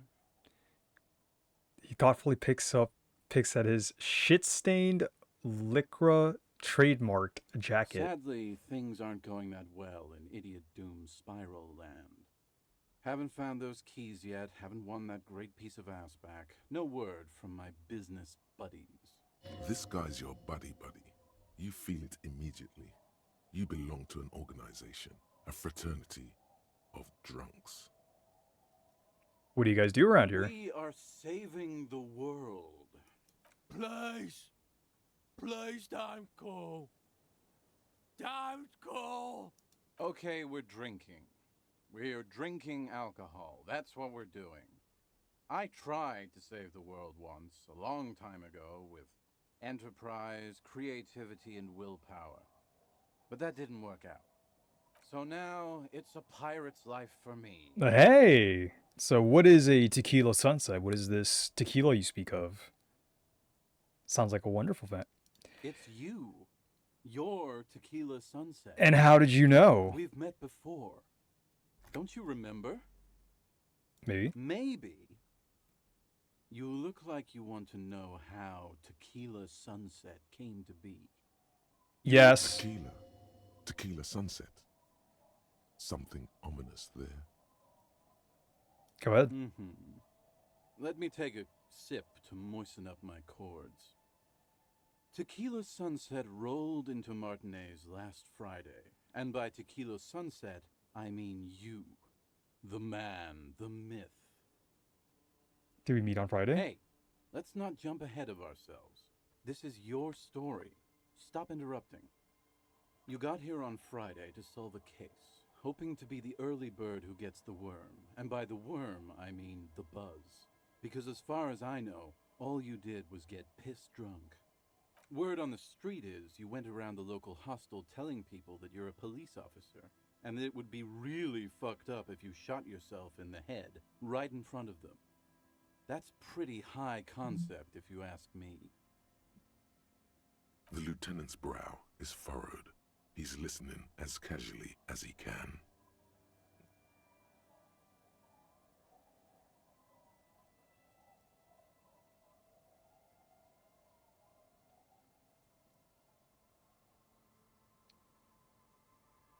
Please continue.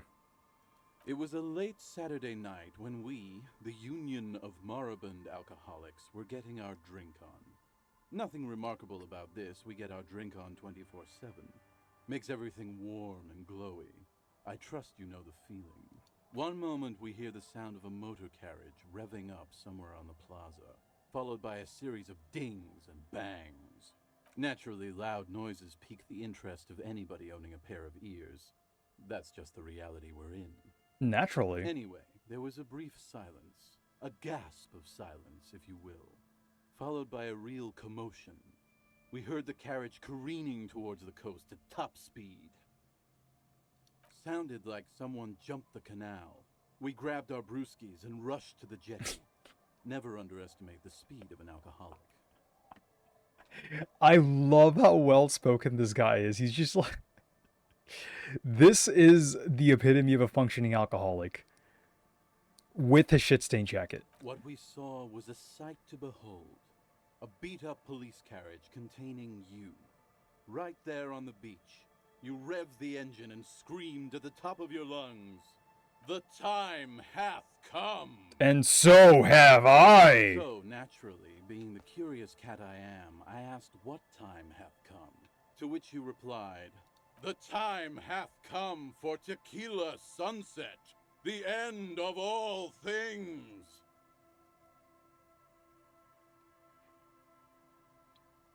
Say nothing is more dignified that way. Every word I said was true. Tequila Sunset will break the looms of reality. Yeah, looms.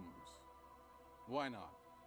Then you jammed the pedal and plowed right off the jetty and through the ice. We ran towards the ice whilst you crawled your way out, miraculously unhurt, covered in seaweed and shit, like some kind of sea monster. When we finally got there, you were sitting on the beach crying. You said that your badge and uniform were in I got the those swamp. now. It was too late to get in there, though. The carriage had sunk too deep. Recognizing a brother in need, we offered our condolences and invited you to party with us, which you naturally agreed to.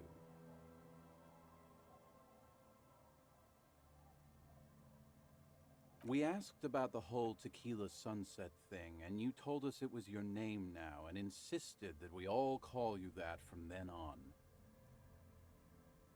Tequila Sunset has. Sounds pretty good. Yeah, I agree. How long did we party for? Hours. It was an all-night drink-a-thon. Then, at some point, I think it was Sunday morning, you got belligerent and wanted to talk about Revacholian women. How they're beautiful and also whores and so on. How one of them fucked you real bad. After a short while, you crossed the event horizon, looked sullen, got up, and left without saying anything. Wow, that's quite a story. Yeah, I bet Tequila's a fucking legend around the precinct. You must be proud to work with him. Are you, Kim? If you only knew. Did I tell you anything specific about this person that fucked me? You were pretty vague about it, but you kept saying you got fucked real hard, and that we've all been fucked too.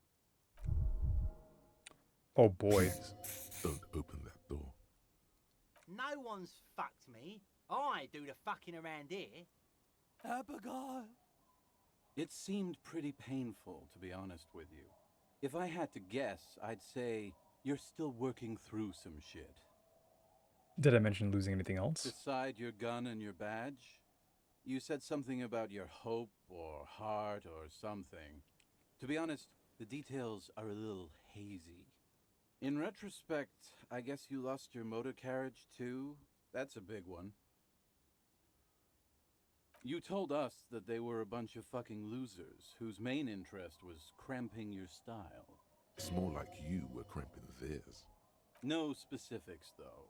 It was more about you that night. You were the star of the show. Did you get a read on what kind of cop I was? You kept calling yourself a goddamn superstar who'd cleared 501 cases. As you've already determined, the actual number is just over 200. But what's a little embellishment between friends? No thanks to the squares at the precinct, as you put it. Yeah, you said it was no biggie and that you'd solve it in no time. And that you didn't need anyone to do it. You're doing it solo now. A lot of cops go solo and hermit once they reach that level of alcoholism. It's not meant as a joke. He's sorry for the hermit cop. Yeah, you said that it was okay that you crashed your carriage because the spectral hand of the market was guiding you. What did I say? This was before you started talking about how the Pinkies were always trying to fuck you. It's a hard thing for a man to confront his past. That's why I avoid mine at all costs. Whoop-de-doo. So now I'm a fucking storyteller. Right. Why not? Better than a beach bum. It depends, really. Are you willing to help me out? What do you need? Booze. Did you already forget our party? The thing I relayed to you earlier. So, have you got anything for good old idiot Doom Spiral? A bottle for a story. Seems fair to me. No. Contrary to popular belief, I enjoy being alive. Alright, I don't have any on right Then now. I will see you again once you've procured some. Par exemple, my good friend Rosemary here sells all kinds of stuff. All kinds, sir. Beer and wine. You too, Tequila Sunset. Alright, what about Abigail? Don't you call her? Yeah! Don't call Abigail! Who is Abigail? Uh-huh. Abigail. Don't you fucking call Abigail. Abigail is his wife or girlfriend. Chances are she's gone. Calling her wouldn't make it any better or worse. Why shouldn't I call Abigail? He snorts and beckons you to lean in closer. He's gonna yell. Don't call Abigail. Don't call. Alright, who are you? What's your name? Call Abigail. Got it. Where am I? What is this place? The man hiccups, then mumbles something unintelligible. There's no use in yelling at drunks. He's barely holding it together. The drunk man starts coughing, a really disgusting, hacking cough. Alright, I'm leaving. Fantastic. Okay. Let's go find a romantic dating spot. What about this?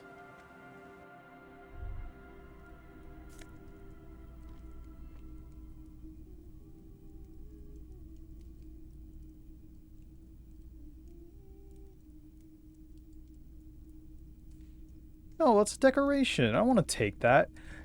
Is this the kid's house? Hello. Hello, mister. She clutches a small stuffed animal. Occasionally, she twirls it around.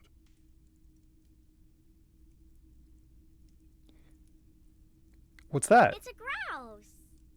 You might be able to get on Gart's good side if you make up for the skewer you broke.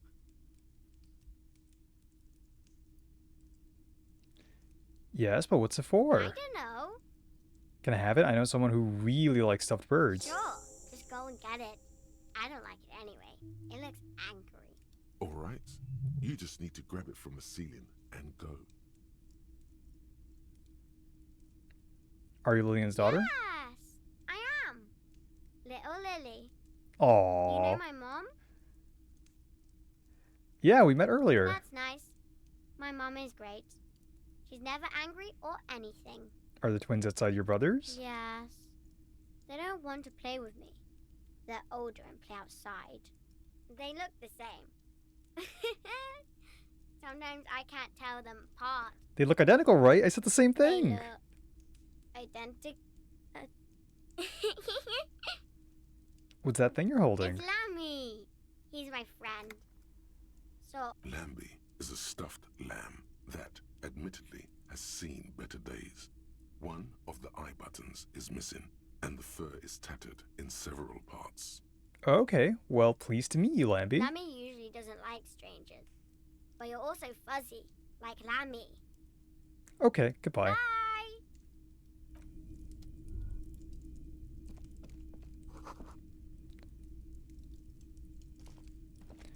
Alright, yoink.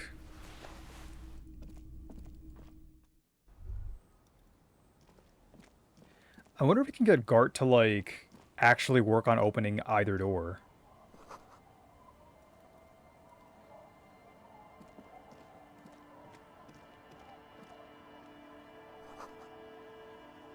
Flower trial where nothing really grows, maybe in spring.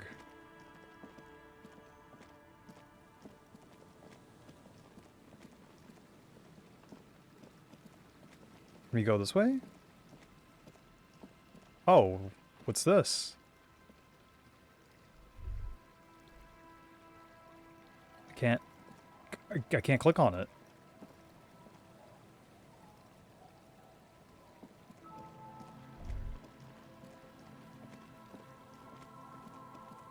Alright, what about this?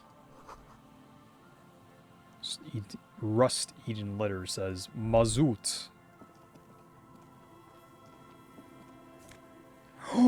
Money.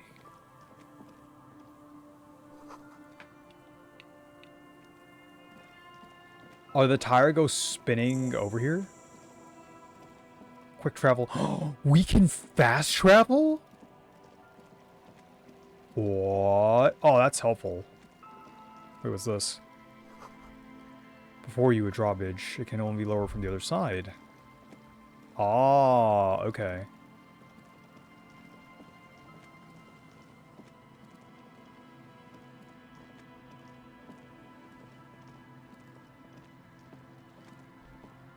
How do I get to the money? Oh, this way? Okay. Oh. Feel the shadow of a very large building fall on it. Yes, yes. Thank you.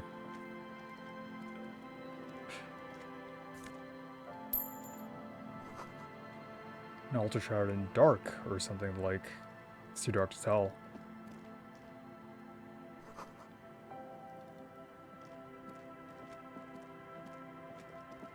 Heavy wooden doors, more than twice your height, stand shut in front of you. The rectangular sea-worn ornamentation appears in stark contrast to the padlock, carelessly drilled into the wood. Oh, it's got like... I don't know if we've seen that symbol before. It's 6 and not 5. If you really think we should get in there, we need to find some other way. Where do you think we should start? Can you hear the pulsing bass underneath the east wind? A sure sign of junior delinquency. I will find that junior delinquent, for I am the law, and I will do it next time. I think this is what we call it for today. I'm tired and I want a nap. Well, thank y'all for being here. I think we've made progress. I unlocked a travel point, which is mildly concerning. That sounds like a lot. Also, I got 2 things that are very expensive in prices compared to like everything else before it. Which probably means we were like barely supposed to be scraping by before. But either way, as for now, yeah, we look like fine and gentlemanly. Maybe like once we get our shave on, we'll be much better off. I like the hat. We're keeping the hat. I need something for hand-eye coordination, right? No, that's Savoir Flare. Well, all of this is for next time, me. For tonight, I'll say peace, peace. See y'all next stream.